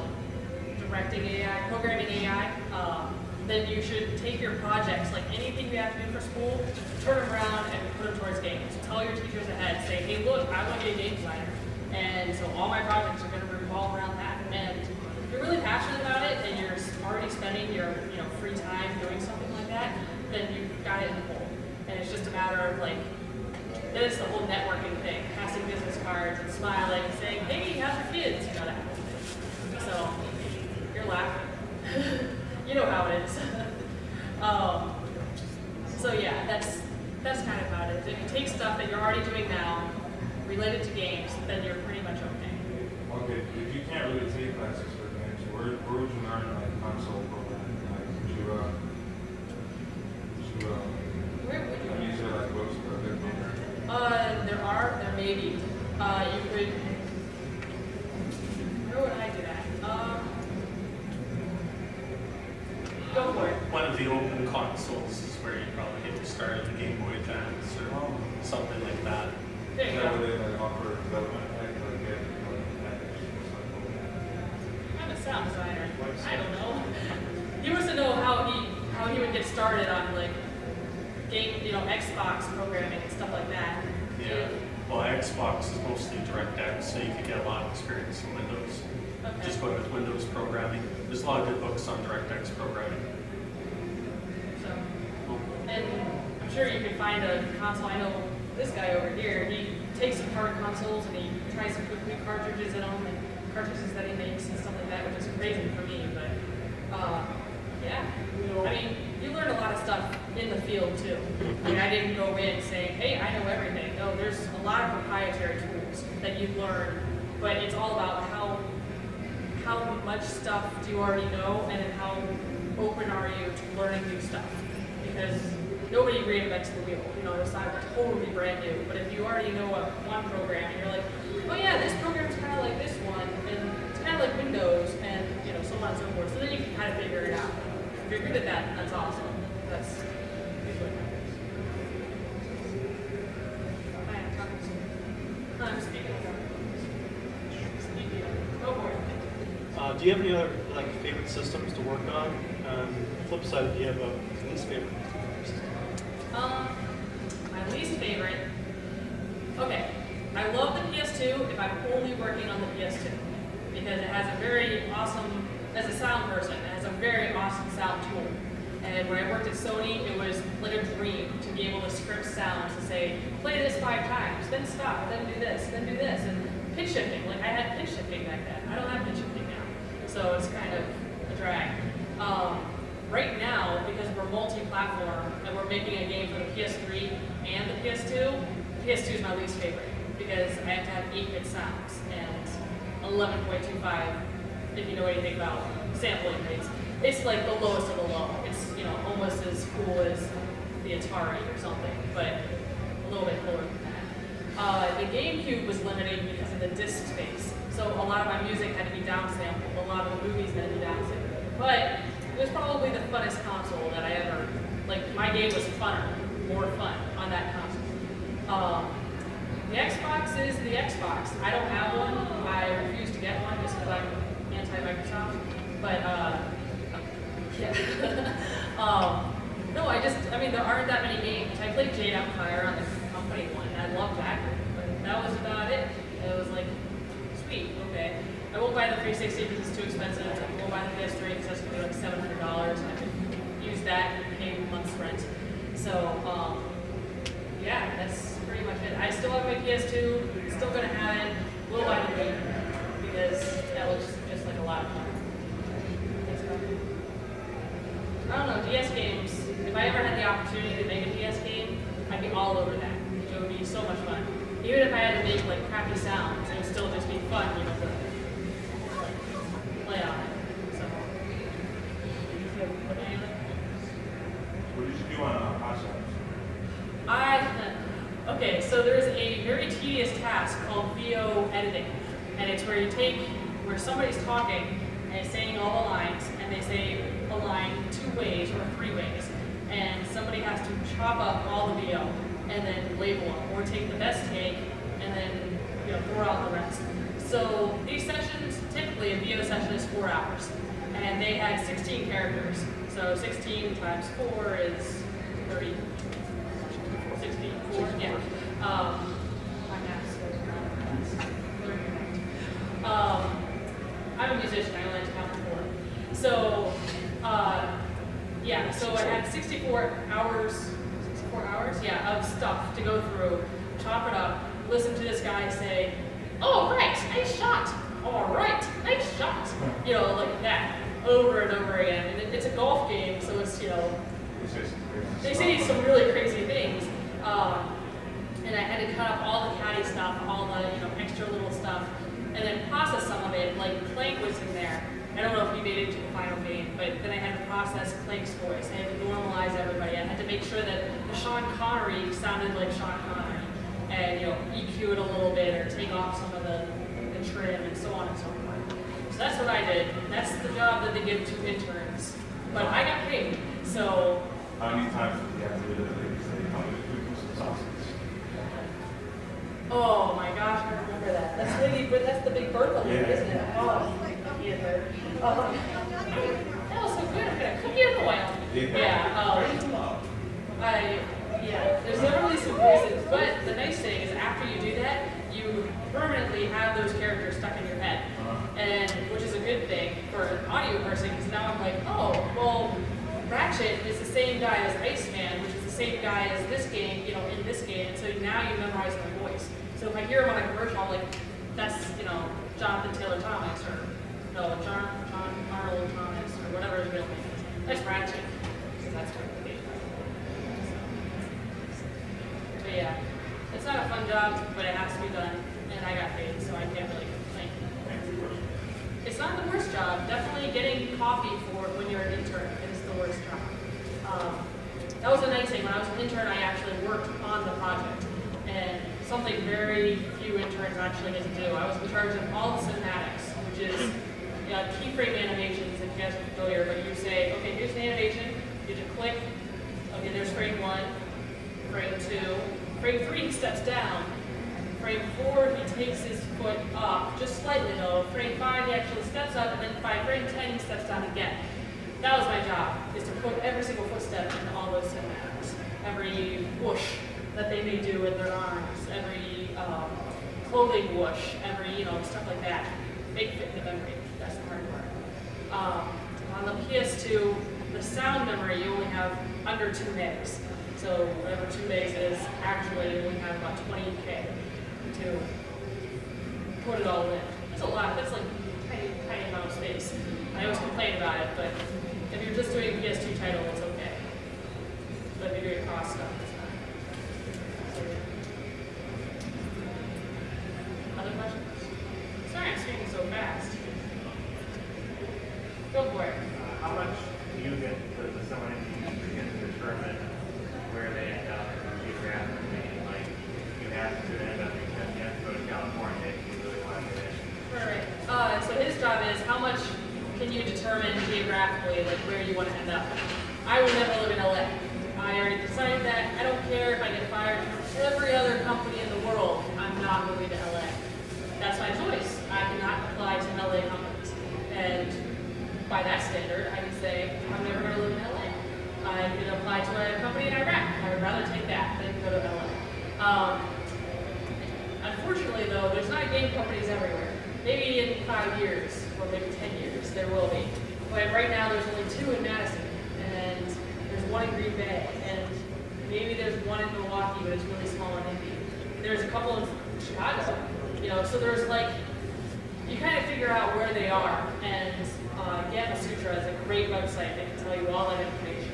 And but once you kind of figure out, okay, these are the companies that I like, and if I were ever to find another job, I would say, these are my rules, this is what I don't like, this is what I do like. I will never work for EA. I don't know if everybody's heard the rumors of EA and how horrible they are to their employees. I'm sorry if anybody works for EA. Feel free to, say, no, that's not true. But I won't work for EA. I won't work for Microsoft. I won't, probably couldn't work for another Activision company because I already do. And so on and so forth, And based on that, that's kind of limited me down. I could go to the rest of the world. I could go to UK, to Australia, to Japan, if I spoke Japanese. And so yeah, it's pretty much all up to you. If you say, I really want to live in Akron, Ohio, and work at a game company, good luck to you. There's not very many companies in Akron, Ohio, or Troy, Ohio, which is where I grew up. So you kind of have to go where the work is. But where the work is, they're not really bad places. So, like Boston is a really big place. Seattle, huge. With Valve and, Microsoft. But there's other companies there, Monolith. So, yeah, there are tons of companies in LA. If you really wanted to move to LA, you could move there. And you would not have a problem finding work. Well, I say that now. And then you're going to move to LA and you're going to email me saying, oh, I don't have work. I'm going to be like, oh, sorry. But, there are tons of companies. Did I answer your question? Other questions? Yes. Sweet. I can do a dance for the 20 minutes I have left. Huh? Oh, right. Go for it. Has there anything that we're working on been released and then after it was released, it was like, oh man, we forgot to do this, or oh, this is totally wrong, or something like that? Yeah. Personally, yes. But as far as the game goes, we released X-Men 1, and if you do this and then, not sell anything, and then do this, it'll crash on like this long, and stuff like that. Or on X-Men 2, if you don't sell anything at all throughout the entire game and you just keep collecting and have your whole inventory filled up, by like the 4th act, it'll crash and you can't continue. Stuff like that. Those are always bad bugs. And I wish we could, just recall it, but it would cost more to recall it than just call everybody and say, hey, stupid, sell your stuff. But sound-wise, I find stuff wrong all the time. And I'm playing the game, and I'm like, shoot, that fire doesn't have a sound. But testers don't find it, so therefore, gamers like yourself, when you're fighting the guys, you're not paying attention to fires, you know, unless you follow one, I guess. But yeah, so I mean, stuff like that happens all the time. Sometimes Raven did Quake 4, which is a big shooter game. It's a PC game. They can do patches. We can't do patches because we're a console. So they actually did a patch and they just fixed a whole bunch of stuff. And it sometimes takes longer to fix patches than just tell the public, hey, don't play it on this kind of monitor and don't keep switching and, you know, blah, blah, blah. Don't unplug the monitor while playing because it might blow up or, you know, whatever. So in those cases, it's, you know, like, sometimes we have stuff because we localize, which means we translate it to other languages, French and Spanish and Russian and Polish, Italian and all that stuff. Sometimes we'll get stuff back in Italian. They'll say, you called somebody a bad name, and that's not a team rating, so now you have to, you know, fix that. And we're like, well, that's not our problem. Like, we don't speak the language, and so on. So that's an Activision lawsuit that we just have that. So, but yeah, personally, I hear stuff all the time. I hear stuff in games that I play, you know, 5 years later, and I'm like, oh my gosh, I did that? You know, why is my name on this box? But you live and let live, and really, the gamer themselves aren't going to notice as much as I notice. I worked on it and spent, you know, however many hours staring at the screen, stepping down. Now, you know, like, they're not going to notice that. So if they do notice that, then it means that the game itself is lacking. Yeah, they do notice that. Because if the game's good, then you won't worry about the sound. But if the game isn't so good, and the person isn't involved in the game, then that's when. Absolutely. And we do, I mean, I was talking to those Fremont people that are running the iPod stuff, and they asked if we pay attention to reviews. We totally do. We go on all the forums, on the, you know, Shack News and Gamma Sutra and the GameSpot and all that stuff. And we look at the reviews, and if they say, man, they really screwed up on this, so we try not to screw up on that. But if we have contradicting reviews, like, oh, you know, Jubilee is the most awful character, and then we have other ones that are like, I wish Jubilee was in the game, she's my favorite. It's like, okay, what do you do? So, did have a lot of comments that there weren't enough female characters, and one of the comments was from me, and there was about 30 others past that, so we have more female characters in the game. But that's about it. So, sound-wise, I look at those, and I'm like, well, we had 6 footsteps, and the guy was like, there sounded like there was only 6 footsteps. I'm like, well, you were right. So in this game, there's 90. You can't say anything about that. So, yeah. Anybody else? Where's Raven Software based? Madison, Wisconsin. So on the west side. Yeah, it's actually Middleton. What was the second Madison company? Human Head. Which, yeah, you haven't heard that of them. They made, I want to say they made Dead Man's Hand. Maybe that was it. They're working on Prey as we speak. What happened, this is inner politics. So what happened is that Raven formed, you know, started as like a 40-man company. And then the president wanted to sell to Activision. He was like, Activision's very cool. They can offer us health care. They can offer us dental and 401k. All we have to do in return is just do what they say. And some people really didn't want to work for Activision. They didn't like it. So they went off and they made Human Head. And we went off and did our Raven thing. And I'm not saying either one is wrong. It does, I mean, we are making games because we have a lot of money from Activision's pocket. But at the same time, we don't, Human Head doesn't have people that say, hey, this green isn't exactly the greenest of green. Can you work on that? No, it's still not green enough. You need to spend 2 more months working on this green, and so on and so forth. And we have people that don't really, that aren't really big gamers telling us how to make a game. And that's a little disheartening sometimes. But for the most part, it's really good. It's a good relationship because, you know, we do stuff and for the most part they like it. You know, 90% of it they like it. And the other 10% is little things that, hey, that green's not green enough, or those are like, not so yeah.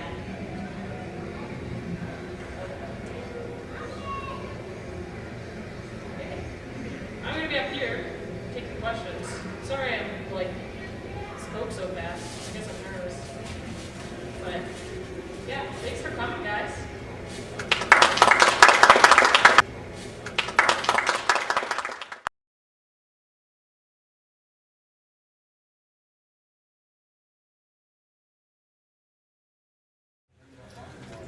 Okay, so the topic of my speech today is about caring for and maintaining your video game collection. I specialize in consoles that are 20 to 30 some years old, rather than as much of the newer ones, because newer ones don't have as much variance in size and shape, besides the Xbox, of course.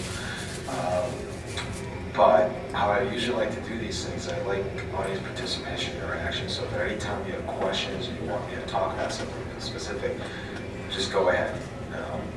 But I'll start out in general as far as caring for cartridges and clean and things like that. I get some cartridges that are just completely deteriorated.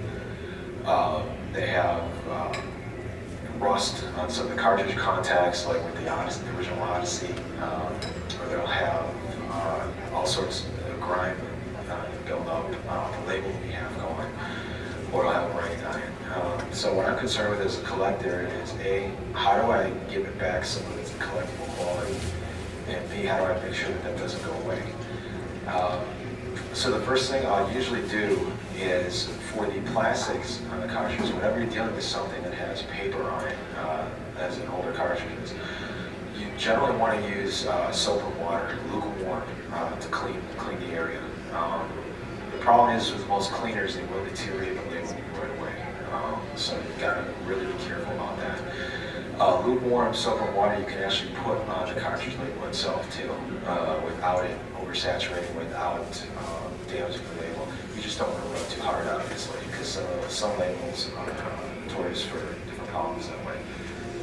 As far as a problem with labels known as active plaque, which is on the older active 2600 cartridges, there's not really much you can do other than reprint your own labels.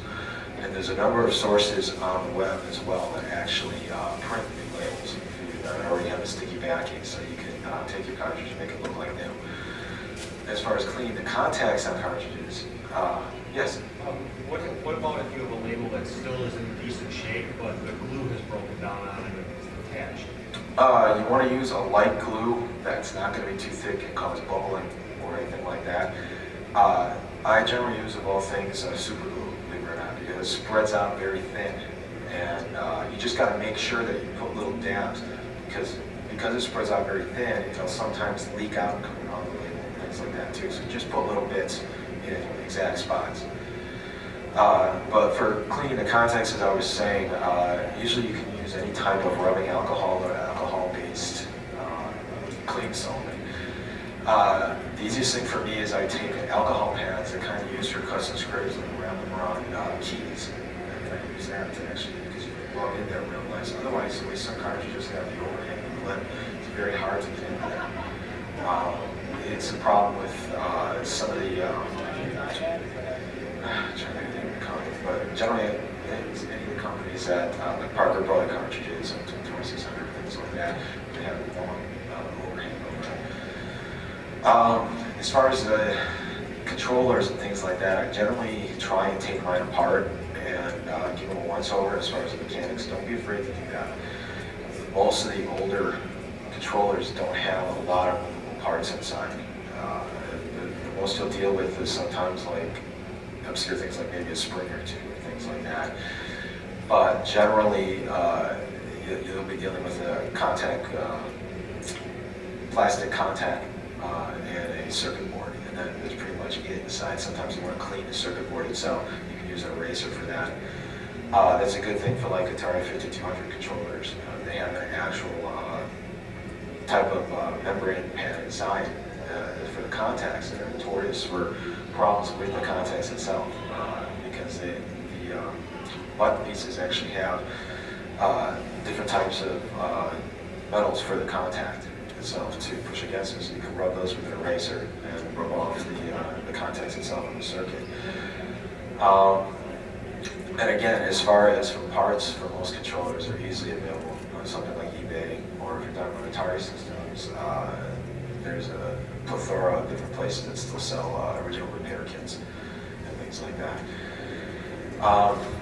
As far as the console itself, because again, I deal with older systems, there's the thing you have to be careful for the older ones is some of the writing on the console itself, and it's true of the controllers too. is a little sensitive, so some strong cleaning solvents will actually clear off the white the actual text or word designs or things like that that are printed on them. As you start to rub it, you'll actually see some of it coming off on your cloth or your paper towel if you're using that or something like that. What I generally try and do is test a little section of where the writing is, when it's not going to make much of a difference, to see if what I'm using is going to do anything to it. I generally use a product called Fantastique for cleaning consoles and things like that, because you want to stay away from the ammonia-based products. Ammonia-based products will disintegrate rubber, and they will disintegrate some plastics over time. So you've got to be very careful with something like that.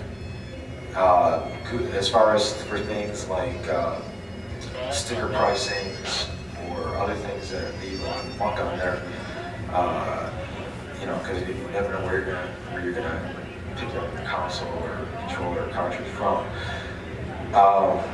Products like Goo-Gone work pretty well for that. Or Fantastique actually works on that too. You just let it sit for a couple minutes and it'll start to disintegrate that and you can rub it away.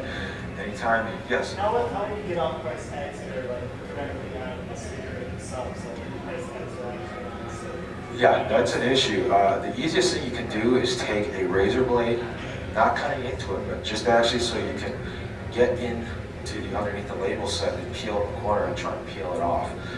Most of those type of things will, once you get up the label and there's little pieces still on there, or excuse me, the price tag, whatever it is, you can actually rub it off with your thumb pretty good. You don't have to put a solvent on there. Same thing goes for some of the tags and things you'll see on boxes, and even consoles. But generally consoles, you want to use a cleaning solution. Again, I usually use Fantastique, and that works pretty well. They'll just dissolve the sticker or whatever. As far as if you get one that somebody wrote on the console, like the price, with some kind of grease pen or things like that, what I recommend, and I don't want to sound crazy, but is peanut butter of all things.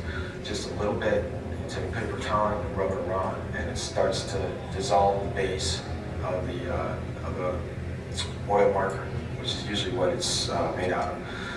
And gets up those type of things really well. You can also use that trick on some boxes, but I wouldn't advise letting it sit there for too long because most peanut butter does have oil in it. Same thing with labels and things like that.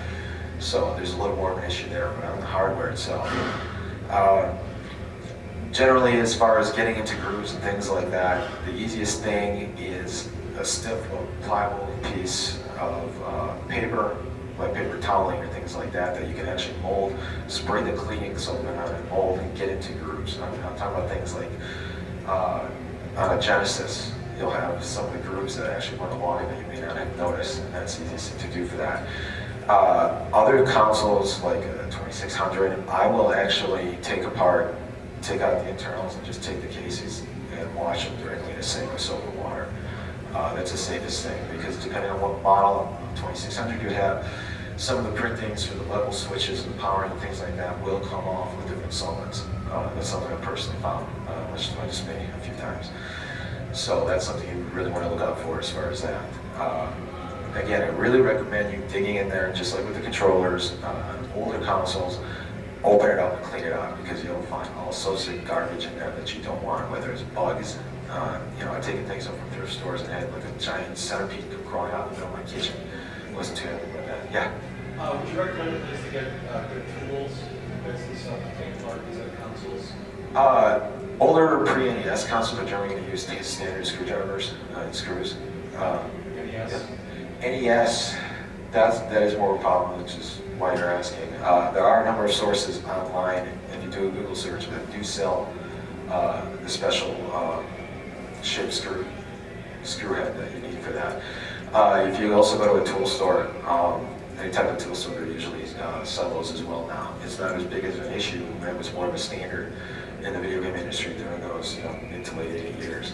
Now, cartridges are all gone except on handheld systems. So there's not as much of an issue with selling those. So getting back to it, yes, on older systems, don't be afraid to open it up again because you'll find things like dog hair, cat hair, other grime.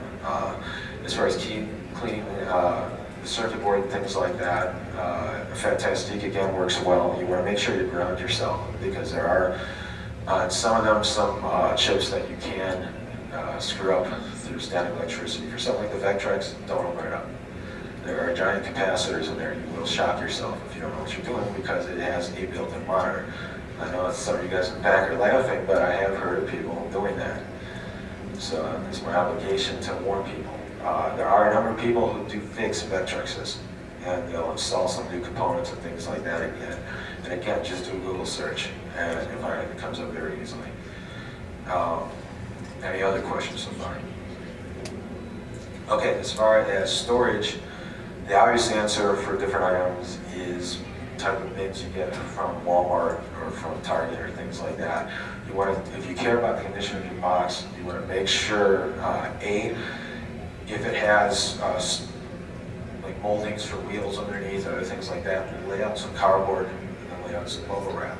Because over time, your box will sink on that and it'll start denting into it. Same goes for moving it around. You will have boxes and things like that and other items bang into each other, wrap in bubble wrap, and put a lot in there. Don't skip on that. Cartridges, again, those types of small bins. If you care about the labels, you can use sandwich bags to actually put the cartridges in those. As far as manuals and things like that, you really want to take a cue from comic books collectors and things like that. Get an acid-free backing of cardboard so that it's going to remain nice and straight. And get a nice comic book bag. And again, depending on the size of the manual, if it's a game manual, you won't need a large thing. Some of these system manuals, like you look at the Magnavox Odyssey manual, it's an oversized, you get an oversized comic book bag. There's plenty of those out there, and that market has been perfecting a lot of these types of techniques for a long time. I also recommend labeling your box, your storage mediums and things like that too. As far as, again, loose items, you want to try and keep those in a separate compartment or a separate container, because as I found myself hauling my stuff here all the time, things will bang into each other and they will get ruined from that, even though you don't realize it. So put loose cartridges in a different container than from your normal box cartridges, if you have that. CD and DVD, I don't really need to talk about much. There's plenty of products out there for cleaning those and recovering those and storing those, because most modern consoles use those mediums. So are there any other questions? I recommend actually keeping the cartridges in the original box. Is that the best, or is it better to keep them away? You can keep them in the actual boxes, but if the box is still sealed, if it still has a saran wrap, take it off.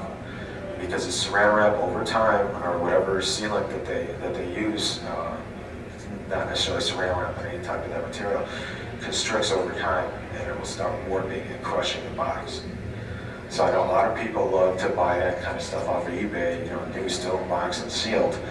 Either A, if it's that old and it looks okay, then the guy sealed it himself. Either way, cut it off. B, if it's older, it'll be open already, and it'll just still have some of the plastics wrapped around it and still take it off, because it will damage the box over time. Any other questions? What do you recommend for Sharpies? That's more of a problem, depending if it's permanent marker or not, and what kind of surface you have to deal with. If it's directly on it, it's a heavier product. If it's directly on the console, heavier products like Glugon and heavier cleaning solvents is what you want to use. Fantastic won't do anything with permanent marker or heavy markers like that. If it's on the box, truthfully, your SOL, because I haven't found anything myself, and if anybody has a recommendation, go ahead and say, I haven't found anything that you're going to be able to take that off with that's not going to damage the box. So sometimes you just got to grin and bear it if the marking's on there. I know that's a peeve of mine when I go to a thrift store and some of these guys, there's a pristine box, whatever system I want, and some guy just tore into it and put a marker or had the big price on there. And unfortunately, there's not as much you can do about that. Cartridges, again, same type of issue with the label itself. It's going to be very hard to get off of there. If it's on the cartridge itself, again, glue gun or something, either other type of clean something, but make sure you protect the label. You want to make sure, sometimes I'll construct like a weld with tape. I'll build up with Scotch tape or with something else around it, just so when I'm cleaning around there, it won't by accident start to drip in over the label itself. So don't be afraid to get creative. It's certainly helped me well. So also, if you guys ever have, I'm going to be putting together an FAQ to put up on classicgaming.com, which is the website I run. If you guys get anything, you can reach me on there. I go with the name of Retro Rogue on there. And feel free to email me to contribute. To email me to contribute. As far as how I got the name Retro Rogue, it's because of going to thrift stores in very bad neighborhoods, and the person I was with is saying, I'm not going to get killed over an Atari cartridge. So, yeah, kind of didn't want to do that anymore. But if there aren't any other questions, that's about it then. And I hope you come for my talk tomorrow and be a little more involved. I've got some special footage that Ralph Bear provided for me. He was supposed to come, but he can't make it because of his health. So he sent some exclusive footage of him testing and demoing the actual prototypes before the main Odyssey prototype, or what's known as the brown box. So it's about 13 minutes of footage. It's very nice. And then I'll be talking about some different things about the history of video games and some of the companies involved that should hopefully correct a lot of misinformation that's been put out there by certain books. So it should be an interesting discussion. So if there's no other questions, then I thank you for your time. And that's about it. Odyssey prototype, or what's known as the brown box.